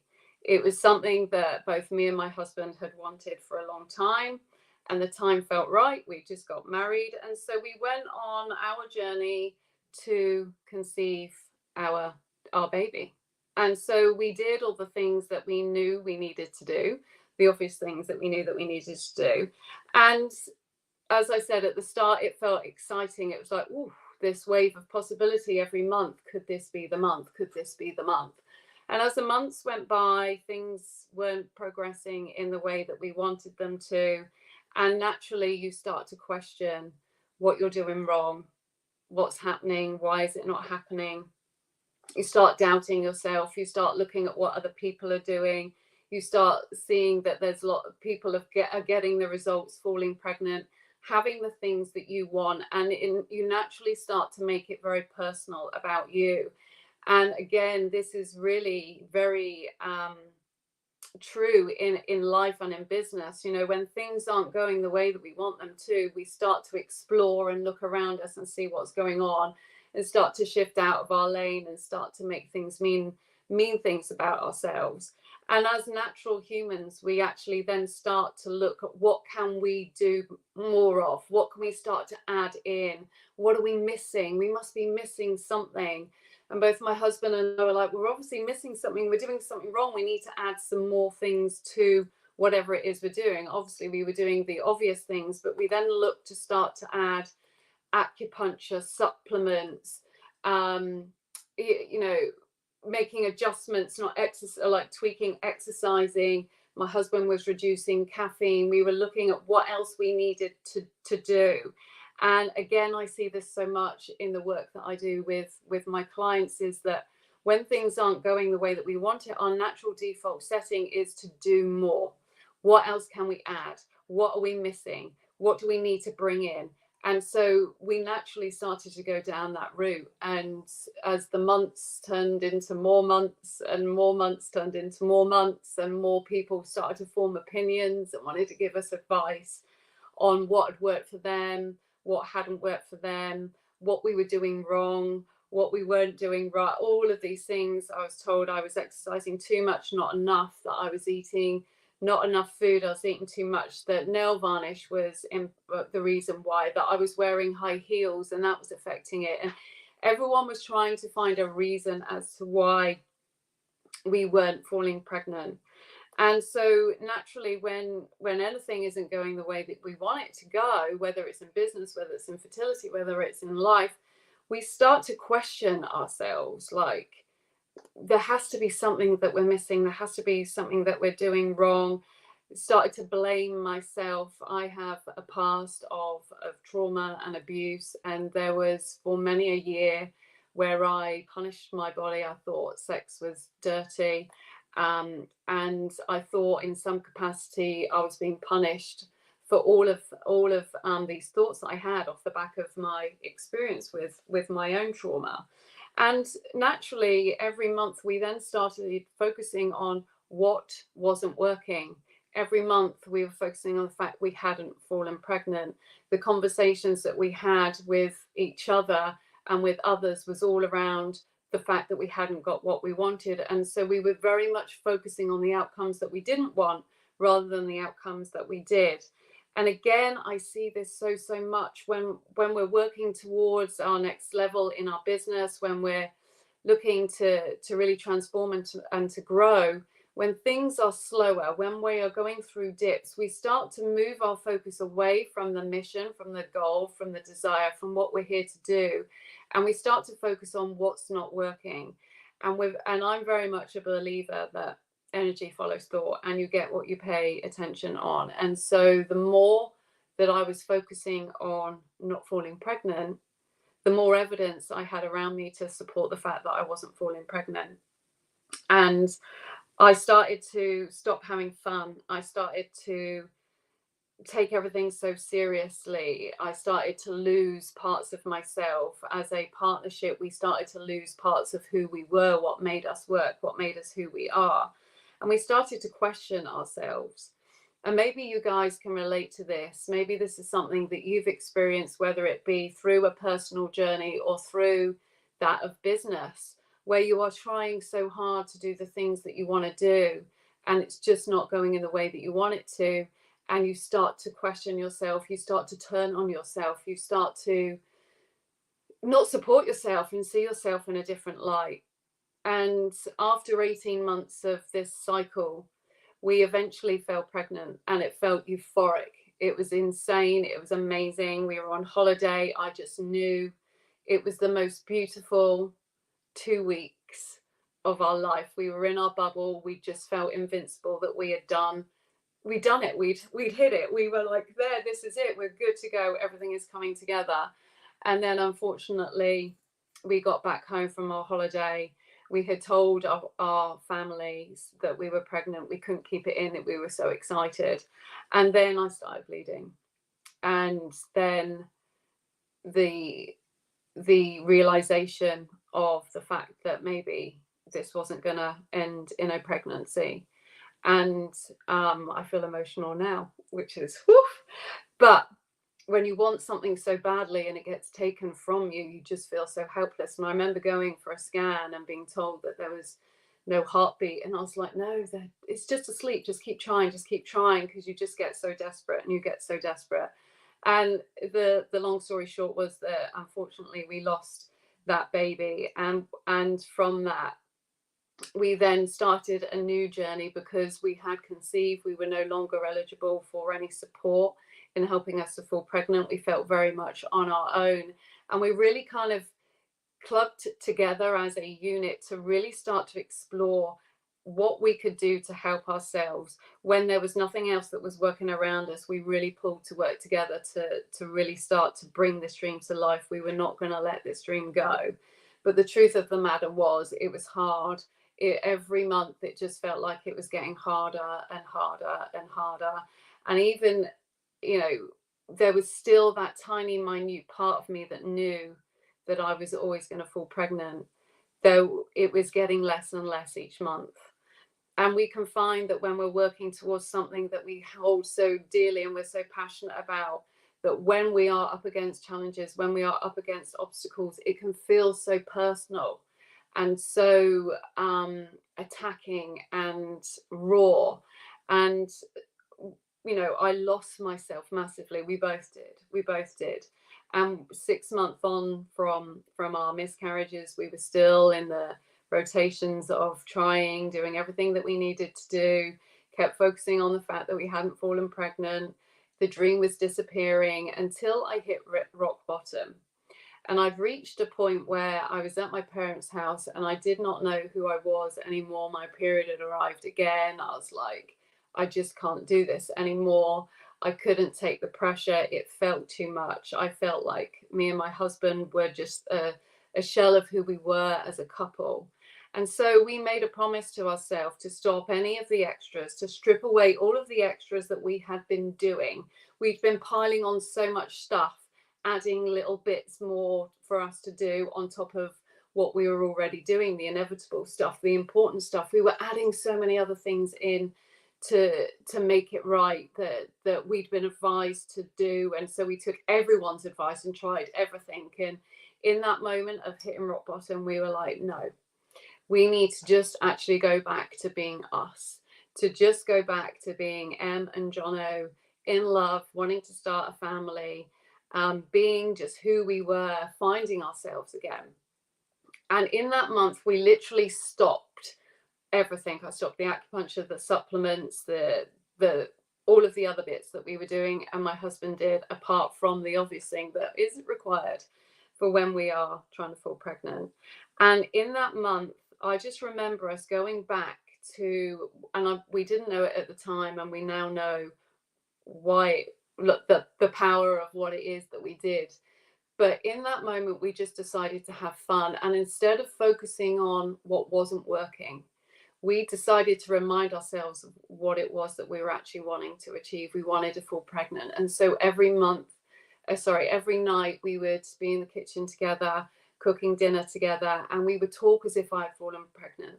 We spoke as if I was pregnant, as if we had kids around the house. Anyone that would have heard us would have thought we were completely nutty, that we were just having these most bizarre conversations. What we didn't know was that we were talking it into existence, but what we were doing was just really allowing ourselves to have fun and to get back into the energy of anything is possible, and to focus on what we wanted and allow ourselves to move away from what we didn't want. And that shift alone just allowed us to feel so much happier, so much more together. The pressure went. It was like things just felt fun again. It's like we just made a joke out of it all. We just made these little role plays up, and for 10 minutes every night, we got lost in the possibility and in the belief that we were pregnant. And that month we fell pregnant, and we fell pregnant with my now son. And that was no coincidence. And it just felt so right. The whole energy, everything had shifted. The heaviness had disappeared. We'd come back to who we were. We came back to flipping the script and really focusing on what it is that we want. And this is one of the reasons why I want to share this message with you guys today, to take you on this journey, is because we can get so lost when we are chasing our goals, when we are working in our business, when we are trying to be the best that we are. There is so much noise, there is so much distraction that goes on around us that you really start to forget who you are. You start to lose parts of yourself, you start to dilute parts of yourself, and you start to compromise on who you are by trying to be like somebody else, by trying to do what somebody else is doing. And in that moment where we just hit rock bottom and we were like, we are just going to be us. We are going to be who we are, doing what we do best, which is having fun together, just having a laugh, just being in the moment, being present, and focusing on the dream and allowing that dream to be reignited in our mind, in our body, in our energy. And it felt incredible. And so when I fell pregnant later that month, it didn't surprise me whatsoever. And intuitively, I knew from the get-go that even though we'd had a miscarriage before, this pregnancy was going to be fine. It was going to be fine. I don't know why I thought it. I just knew. I just had this niggle. I just had this feeling. And I just trusted in myself and in my body. And it felt the most euphoric thing. And I really want people to kind of take the message that I'm sharing, while it might be triggering, because I know that there are many people out there who are experiencing fertility struggles and have or gone through or know of someone who has gone through a miscarriage. This goes so much beyond that. While there was so much incredible lessons that we learned throughout that, there are so many incredible lessons that I have now taken into my life as a mum, into my life as a coach, into my life as a business person. And it's really to remind you, me, everybody, that we are incredible people. We are incredible people, but we are human. And so we will naturally get distracted and question ourselves. But when we allow ourselves to remember who we are, when we come back to ourselves, when we remember that we are powerful, powerful people, when we remember who we are at our core, we start to trust in ourselves a bit more. And I started when I remembered who I was, when I remembered who me and my husband were as a couple, when I remembered what we were doing all of this for, I came back to myself. I allowed my whole body, my whole energy to relax. I started to see myself differently. I started to look at myself differently. I started to speak to myself differently. And I really started to take that pressure off. I started to just have fun and trust that if it was meant to happen, it would happen. But I started to focus on what it was that I wanted. And this is so powerful. Our mind does not know the difference between what is right and what's wrong. It will create what we spend our time and our energy on. And so I really allowed myself to just get in the feelings. You hear it all the time with manifestation, getting into the feelings, getting into the vision, stepping into that next level version of who you are now before you become that person. That is exactly what I did in this process, unbeknown to me, but now from experience looking back, it made complete sense, because I stepped into that version of me that trusted that I could fall pregnant. I stepped into the version of me that saw myself as pregnant, that saw myself having the goals and the desires and the dreams that I wanted to come true. And it really allowed me to just have fun in life, to not home everything, not attach my worthiness, not attach my happiness, my well-being on this outcome, but to trust that if it's meant to happen, it will happen. And if I can just focus and get into those feelings, it will allow me to really start to connect to that version of who I am today, and who I am and who I want to be. And ultimately, this has allowed me to then since go on to manifest and create some of the most insane results within my life and within my business. And it has really allowed me to gain true insights into my clients and looking to see where they have blind spots or resistance, or where they are essentially letting themselves go, and really helping them to draw themselves back to remembering who they are, to really claiming who they are, and to rebel against the shoulds and the comparisons, and it's got to be this way and it's got to be that way, and all of this, these conditions that we put on ourselves. The reality is, the month I fell pregnant was not in the week that I thought it was going to be. It happened on a Valentine's Day, when we were drinking and having fun, having been told not to drink and not to do this, that and the other. We just let go, we just relaxed, we just enjoyed ourselves, and it happened. And so when you're working towards something so important to you and that means so much to you, it's where really having that awareness and allowing you to just bring yourself back, just taking that foot off the gas. We're so scared sometimes to take the foot off the gas. Certainly from me, I'm someone that always likes to keep going and keep going. I think when you've gone through trauma in your past, the last thing you want to do is slow down, because you fear that your past is going to catch up with you. But when you actually start to slow down and start to take a breath and allow that pressure to release, and to really come back to yourself, what's important, what it is that you're looking for, and block out the noise, that is when the magic happens. And this is exactly what I now work on with my clients. I help them to rebel against any past experiences, any mistakes, any shoulds, any conditioning that has told them that things have to be done in a certain way, that you have to be more like certain people, that you have to dilute yourself, that you have to water yourself down. I really allow and inspire and work with people to tap into the rebel within them, to help them to rebel against these shoulds, these conditions, to really tap into that true knowing, to go back to that feeling. I knew deep down that I was going to fall pregnant. I always said, in amongst all the chaos, I bet my mortgage that I would fall pregnant, but I lost sight of that. And by slowing down, that little light, that little glimmer of hope really started to reignite and really come through, and it got bigger and it got brighter and it got bolder, and it just became more and more illuminated. And from that I grew, and from that I trusted.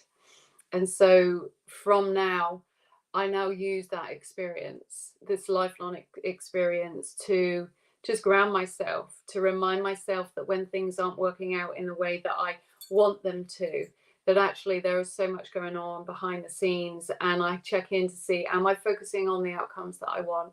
Am I getting lost in the things that aren't working? How can I move myself back into the energy of anything is possible? How can I get myself back into the energy that I trust and believe in myself?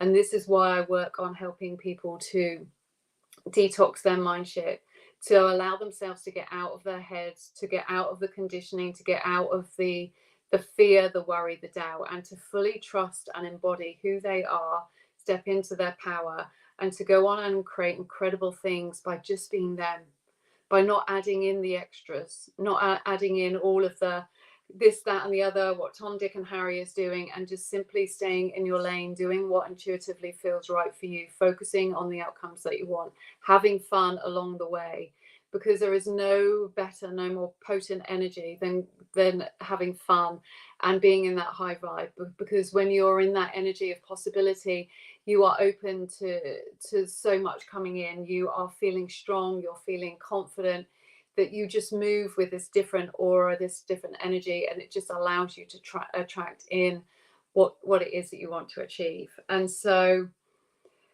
yeah, that is what I wanted to share with you all tonight. And I'm hoping that you see beyond just the fertility, but to see the magic that comes from just being you, knowing that you are enough, knowing that you don't need to add everything else into the equation, and to trust in yourself. Because when you focus on the things that you want to achieve, that's when everything starts, the guidance starts to come through, the opportunities, the people start to come through, and your body starts to relax. Emma, wow. Oh my gosh, that was as expected from talking to you behind the scenes. Very, very powerful, vulnerable, and just really beautiful. And like you say, you know, whether you have experienced fertility problems or not, you can still take so much from Emma's share. The power of imagination, of curiosity, of allowing ourselves to get a little bit delusional in that creativity and expression of what it could be like, the possibilities. So beautiful. I just love the energy of play, and you know, seeing my son now and how he just plays, and he's limitless. Like there is no limit to what he can achieve. And I just think when you allow yourself to just go back to that energy of play and imagination, I think imagination is one of the most potent gifts that we have, that really allow us to go on to create incredible results, whatever it may be. But when you just get lost, you can't help but feel. And from that, your energy just intensifies and just, oof. You need a chill now, like, oh, yeah. Oh, I love it. Emma, so amazing. Can you tell everyone how they can get into your world, the best places to find you? Yeah, sure. So you can mainly find me on Instagram on Emma Gibbs NG handle. I am also on Facebook and LinkedIn, but predominantly you will see me on Instagram. I have an Instagram podcast that I run called Confessions of an Unapologetic Rebel, which interviews incredible women that go behind the scenes on their secrets to success. I also have the most amazing community called Unapologetic Rebels, which is my membership. And we deep dive into all of the behind the scenes, the human elements of success that really allow you to become the limitless leader that you are, and to really scale your business to dizzy heights, to 50K months, to 100K months, to not play small, but to truly own what it is that you are here to achieve. We are all here on this planet for a reason and to do an incredible thing. And my mission is to really allow women to feel safe, to go after what it is that they want, to declare what it is that they want, and to regulate their nervous system to feel safe to hold that. Because I think with what you're doing, Claire, you know, I'm such a big fan of this. This is going to change not just the lives of today, but our children's lives and generations to come. And I think the more vulnerable that you can be, the more you that you can be, the more that you can learn to trust in yourself and to be proud of the vulnerable parts of you. That is where the magic happens, because when people open up, that's when we really start to see the truth. And that's where we can really start to see ourselves in other people. And that gives hope. And if you've got hope, then you've got so much that's enough to get you started. And I just think that that's so incredible. So yeah, inside of the membership, we have deep healing, activation, energy cleanses, mindset detoxing, coaching, all of that incredible stuff. And I am launching a mastermind very, very soon. So watch this space too. Amazing. Emma will go right now into the chat and put her links for you to go and get in her world. Emma, thank you so much for braving the first ever Dare to Share stage, for sharing with us so beautifully, so vulnerably, and for showing us all the human behind the perception. Thank you so much. I love you, Claire. I think you're awesome. Love you. Oh my gosh, we are not done yet. We still have one more incredible speaker for day one of the Dare to Share Summit. Do not go anywhere. Let's bring her right to the stage right now. And we have the incredible Laura Chenery. Now, Laura is your go-to girl for breathwork, embodiment practices, minus the preachy vibes and outdated teachings. Love that. Struggling to relate to the typical spiritual gurus out there, Laura decided to create a fun, guilt-free zone where modern babes can effortlessly bring ancient practices into their busy lives. No cult vibes, no guilt trips, and zero shame for profanity, flaws, or for loving the finer things.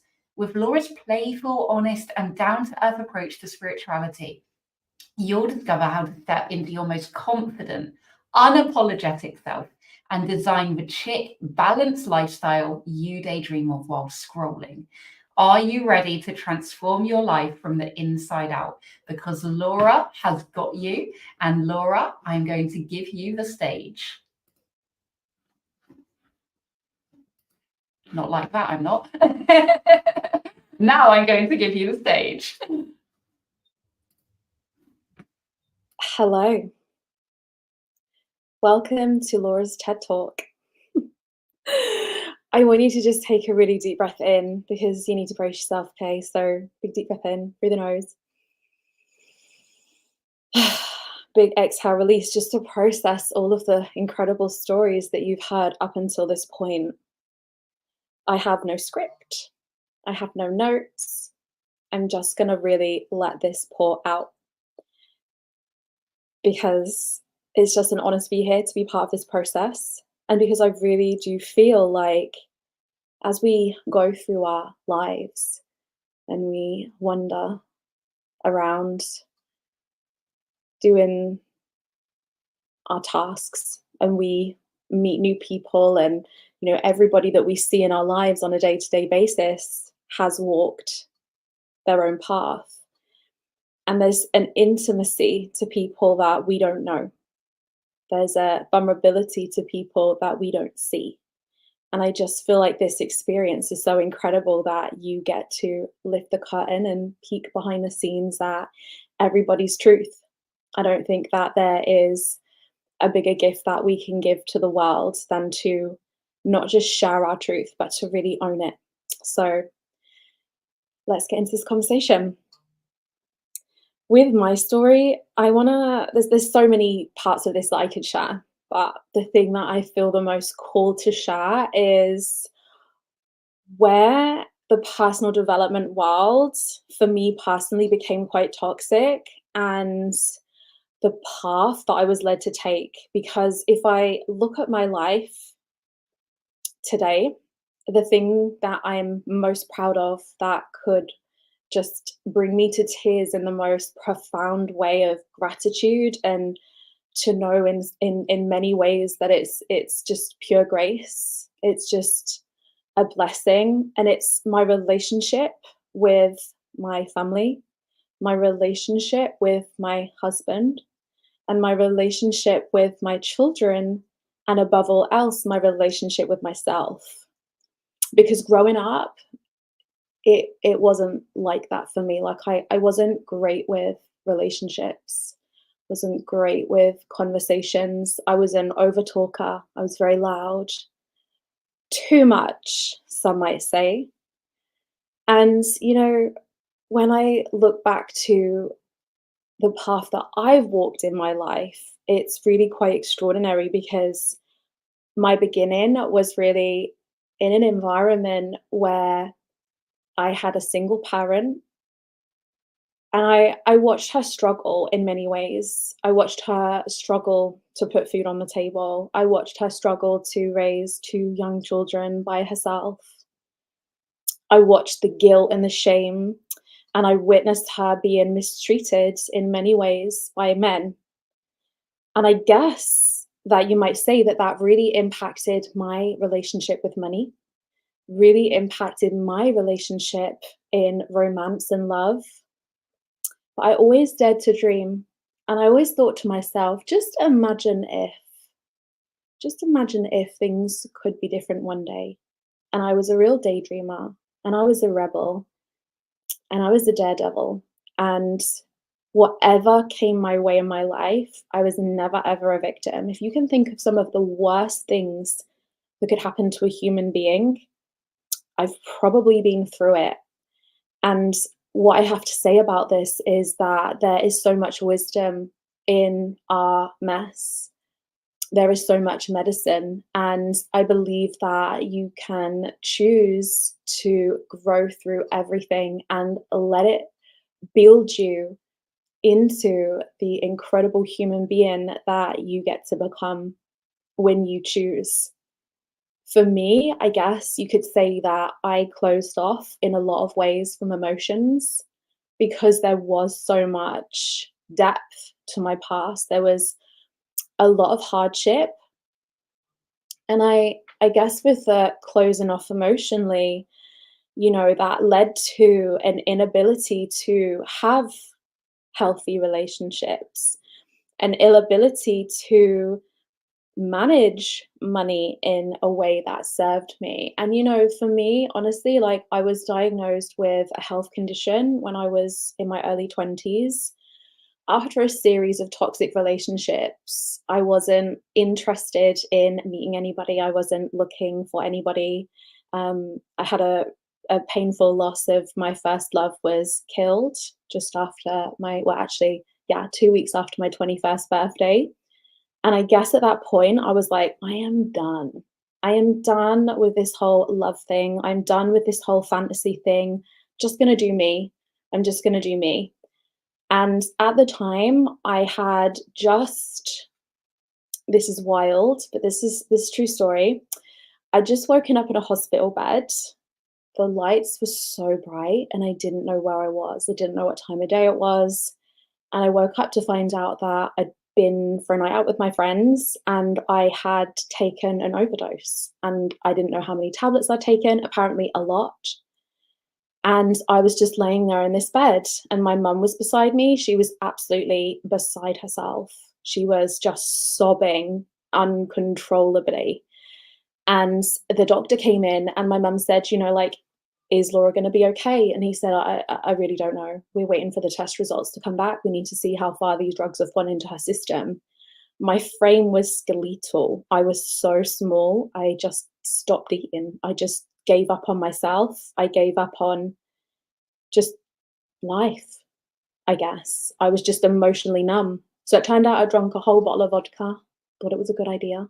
And then, I woke up in this hospital. And I remember having a conversation with the divine at this point, and I really had faith, and I had this belief in this higher power. And I said, look, I know I have not been the best human, and I know that I can be a brat, and I know that, maybe I haven't done good. I haven't done great. but I promise you, I'm going to do the best. I promise you, if you give me another shot at this, I don't know how I'm going to fulfill this promise, but I promise you that I'm going to go out and do a lot of good in this world. And then a couple of hours later, and the doctor came in and was like, yeah, you're going to be fine. And it was wild. So yeah, fast forward to the future. And I just met a new guy who seemed really nice, but I was still a bit like, if I was going to go by all of the past, and I'm not really looking for anything. But you know what? That man stood by my side fiercely, and he wasn't giving up on me. And he saw something in me that at that time in my life I didn't see in myself. That man is now my husband, and we've been together for 14 years. But at that time, I was diagnosed with a medical condition where I was told that I wasn't probably ever going to be able to conceive naturally. And I said to him, look, I understand if you don't want to be with me, that's absolutely fine. Like, I want you to go and have children. I want you to have, I love you. I want that for you. Like, you go be happy. And he said to me, like, if there's a life without you, then I don't want it. Like, I don't want that. I want you, and I want you and me, and I want us forever, you know. And he's really stood by that promise. And it's been really beautiful because he has been somebody in my life who has taught me so much about the kind of woman that I want to be. He's been gentle, loving, graceful, kind. And there's so many men that we've met along the way who have been like, you know what, I wish I could be more like Adam. He has so many qualities about him. Like, he just doesn't have much of a temper, and he's just like such a awesome guy. And then a little miracle happened. We were planning a trip to New York, and I found out I was pregnant. And we brought our first baby girl into the world. Now, it's interesting because the minute that that baby was placed on my chest, I knew that it was time to fulfill that mission. I knew that it was time to grow up. I knew that it was time to just be the best human being that I could possibly be, because life is for living. And, you know, like, we've got to go out there and give it all we've got. So she was my inspiration to start my first business, and I was able to take her around the world and create a life for us that really didn't feel possible, break the poverty chains, show her what it means to go after the things that you want, show her what it means to claim it all. But then I was really burnt out. And I remember I got to a stage in my first business where I was super, super burnt out. I was just saying yes to everybody and, oh, go on then. And I was working every hour, and I was literally living for these trips around the world. I was living for holidays because I was at a point where I was like, you know what, I'm literally just, I've had enough. I literally had enough of this now. And it was at that point when coaching came across, or I came across coaching while I was scrolling on Facebook. And it was all about feminine energy. And it was something that it just spoke to my soul. It just hit a depth in me that, you know, I was here for it. It felt like a homecoming for me. So I made the investment, I certified as a coach, and the pandemic hit. And we all know it was a shit show. And I had to shut my beauty business for 6 months. And in that time, I created a 6-figure coaching business as a brand new coach. It was wild. And I did a lot of healing. But what that healing did was validate so much of my behavior that really, like, shadow behavior that I needed to address, but I wasn't able to do that because I was being told, you're so worthy exactly as you are. And it's like, yeah, okay, in some ways, but also there are parts of myself that I need to address, because I was still finding a real lack of satisfaction with the life that I'd created. I was still finding that I was playing out patterns of, you know, like, it's so interesting. I guess you would call it like ego re-evolvement, because as the deeper I went into personal development, the more disconnected I started to feel from my husband. And I remember having this conversation with some private mentors of mine, and they were like, yeah, look, you've evolved beyond him now. I think that it's time to leave the relationship. Thank fuck. I did not listen to that advice. It would have been the worst decision that I could have ever made. I had to actually really get honest with myself about the way that maybe he didn't quite believe in everything that I was doing and all of the healing work, because I wasn't completely the embodiment of that yet. I say yet. He was still seeing me participate in gossip with my friends. I was still nagging him and getting on at him. He was still seeing my impatience. He was still seeing sides of me that I guess I had some awareness of it, but not to the depth that he did. So of course, naturally, he probably wasn't doing the work because it didn't look like I was fully doing it, you know? Yes, I had the finances. Yes, I had so many women coming into my world. Yes, I was making a huge impact in the world, but you know, he saw me. He knew me. He saw me. And then I started to do a lot of inner child work. And what that actually did was it made me dislike my mum and blame her for everything. And this is really hard to admit on here. If I could say there was one thing that's like gut wrenching for me to admit publicly, it's the hard time that I gave my mum, and I didn't see her for a number of years. And when it came to building the relationship and healing the relationship there, it was really taking responsibility for who I was. It wasn't my past fault. It wasn't, you know, anybody else's fault for who I was choosing to be today, 30 plus years later. Like the past has gone. But when we start going into the trauma work, we realize that a lot of the time we hold on to emotions, and those emotions evoke thoughts. Those thoughts evoke a memory. And then naturally we recreate the past over and over again. So it's like I was living in this loop without even realizing. And I know that I was sabotaging myself in many ways. You know, I was binge watching Netflix, binge eating food. I was, you know, pushing my husband away. Like I just felt like the more that I got, the more overwhelmed I felt. And the more like desensitized as well. So in the end, like I did the deepest level of shadow work, because as well, you know, that my daughter was my reason for doing everything that I've done to this point, or to that point. And the more that I did in the child work, the more I thought to myself, you know, it's easy, isn't it, to point the finger and blame. And I thought to myself, like, one day my little girl is going to be a woman. She's going to be a young woman, and she's going to be having dinner with a romantic partner or a best friend, and they're going to be talking and having deep conversations. And what about when somebody turns around and says to her, what was your childhood like? You know, what kind of love did you witness? What was modeled to you? You know, what did you experience financially? What did you experience emotionally? Like, was your mum present, or was she always like too busy, too stressed, too overwhelmed? And I really had to like look at myself, because having a daughter who is just like a mini me was such a mirror in so many ways. And there was so much for me to clean up. And it wasn't until I went fully deep into the shadow work to see the ways that I was not being my higher self, to see the ways that I was being insecure or manipulative or jealous or bitchy or catty, or, you know, like all of the things. And the thing is, it's like we can either see these things in ourselves and then shame ourselves and go into a spiral and, oh, I'm such a terrible person, what if everyone finds out? And like that is never gonna integrate the behavior. That is never gonna create the peace and the love and the joy that we want to cultivate and experience in our lives, because ultimately that's what we're doing. Otherwise, what the fuck is the point? It's never going to do that if we're not willing to, you know, actually sit with those uncomfortable, icky feelings and be like, oh yeah, okay, I see it. You know, and like just sit with those feelings and resist the human urge to need to fix, to need to change. You know, I've had so many clients do this too, and it's such a beautiful mirror for me when they're like, okay, so I just see this shadow behavior, and I just see that I just did this thing again, and I just noticed this. What do I do?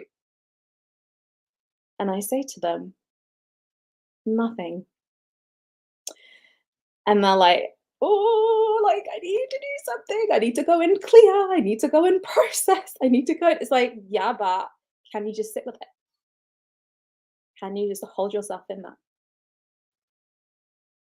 Because if not, you miss the whole entire point. Like you have to be willing to recognize the thing, to sit with it, to let yourself feel it. Because a lot of the time we're not great with discomfort. We run from it. We run from it like a motherfucker because we don't want to feel it. We don't want to face it. But when we can really sit with and process, then anything is on the other side of that. Like anything, the change. There is no like quick fix to this. It's like really being with yourself. And that was the process that I had to go through in order for me to actually be able to catch myself, change, and evolve, rather than just being in this constant ego death cycle, rebirth cycle, constant cycle of processing when I wasn't actually processing anything. I was just staying in the loop to convince myself that I was healing and I was doing the work, but I was still doing the same things. I was still making the same choices. I was still being the limited version of myself. So I reached this point where I was like, do you know what? Honestly, I'm actually going to be really selfish. I'm actually going to prioritize myself for the first time in my entire life. I'm going to go do that. And I'm just going to go and have so much fun. And I'm just going to let my hair down. I'm going to go fucking wild. And that's what I did.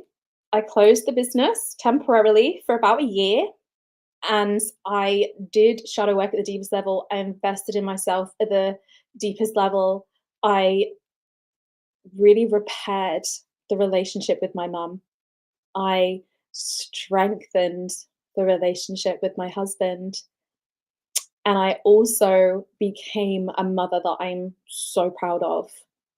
And it's these things that honestly for me are the things that I'm the most proud of over the money, over the success, over the external things. The thing that I'm the most happy about, and the thing, and I guess the reason that I'm so happy about that is because it's just such a relief. It's such a powerful feeling when I can look in the mirror and say, it ended with me. It ended with me.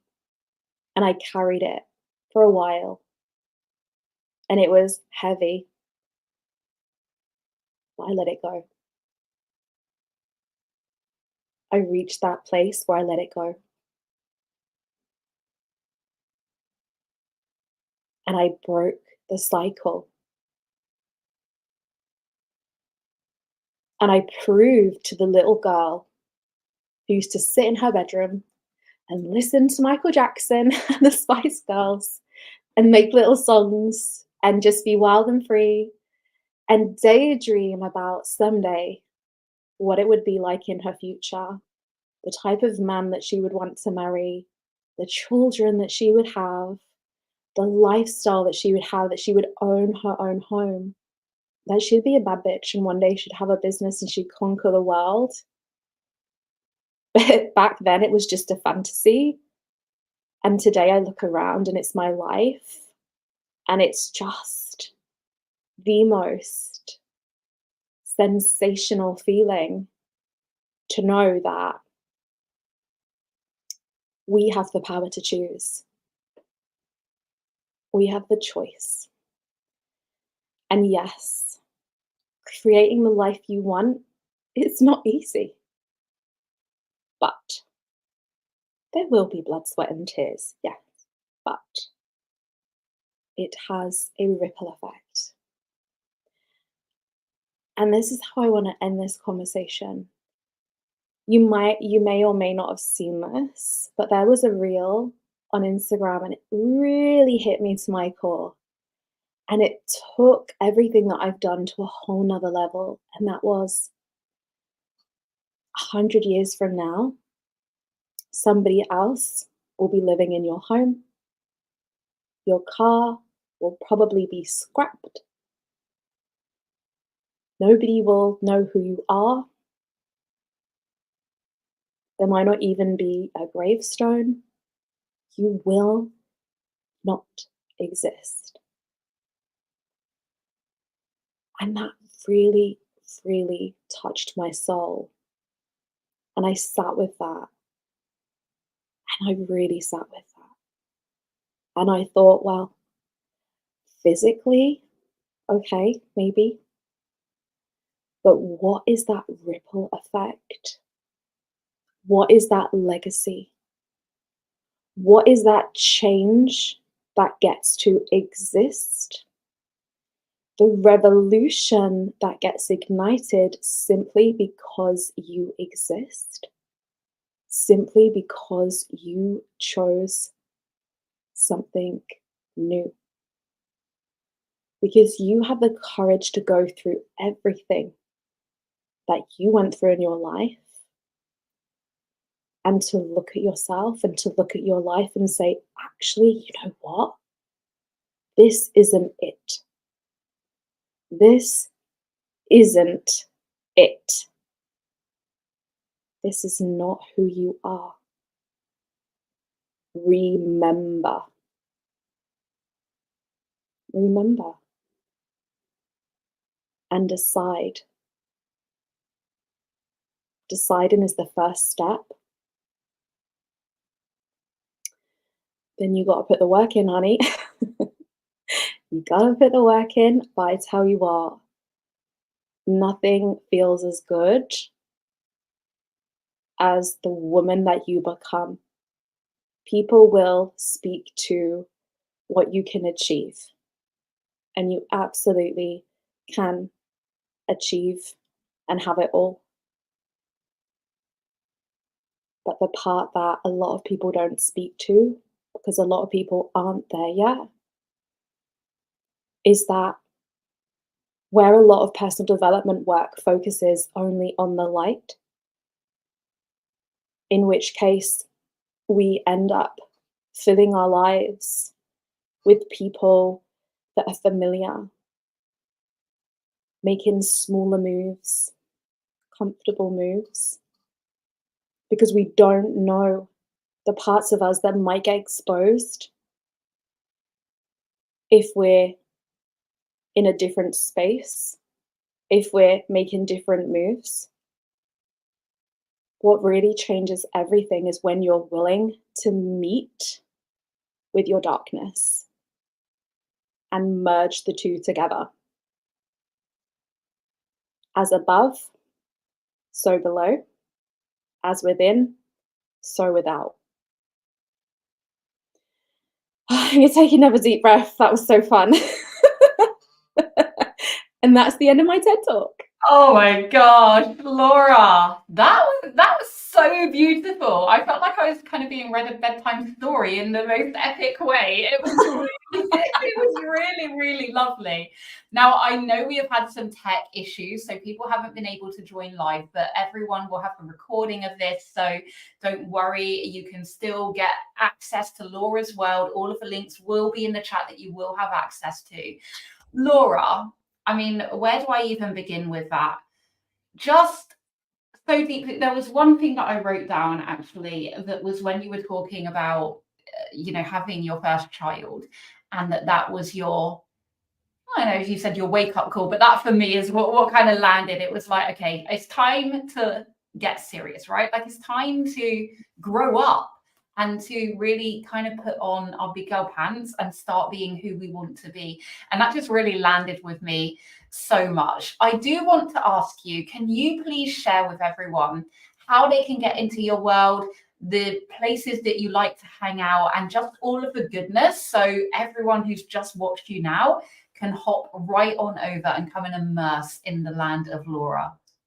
So first of all, I ain't surprised that the tech went down. If you even knew the energy that I brought to this live, you would understand that tech ain't got shit on that. But if people want to come into my world, then just come and find me on Instagram. Amazing. And if you feel called, reach out. That's all I'm saying. I'm not doing a big pitch. Just you feel called. You know you're going to feel it in your bones. You come find me. Laura, thank you so much for being our last but absolutely not least speaker of day one of the first ever Dare to Share Summit. You have really ended us with a beautiful, beautiful talk. And thank you so much for joining us today. Thank you, Claire. It's lovely to be here. Thank you. Wow, that is it for day one of the Dare to Share Summit, but we are not over. We are not even close. We will be back again tomorrow, 7:30 till 10 p.m. GMT time. Be sure to save the links. There are different links for different days. Head to my Instagram at Claire Garner Official. Make sure you've got your sign up link for tomorrow, and we will see you again for day 2 of the Dare to Share Summit. Bye for now.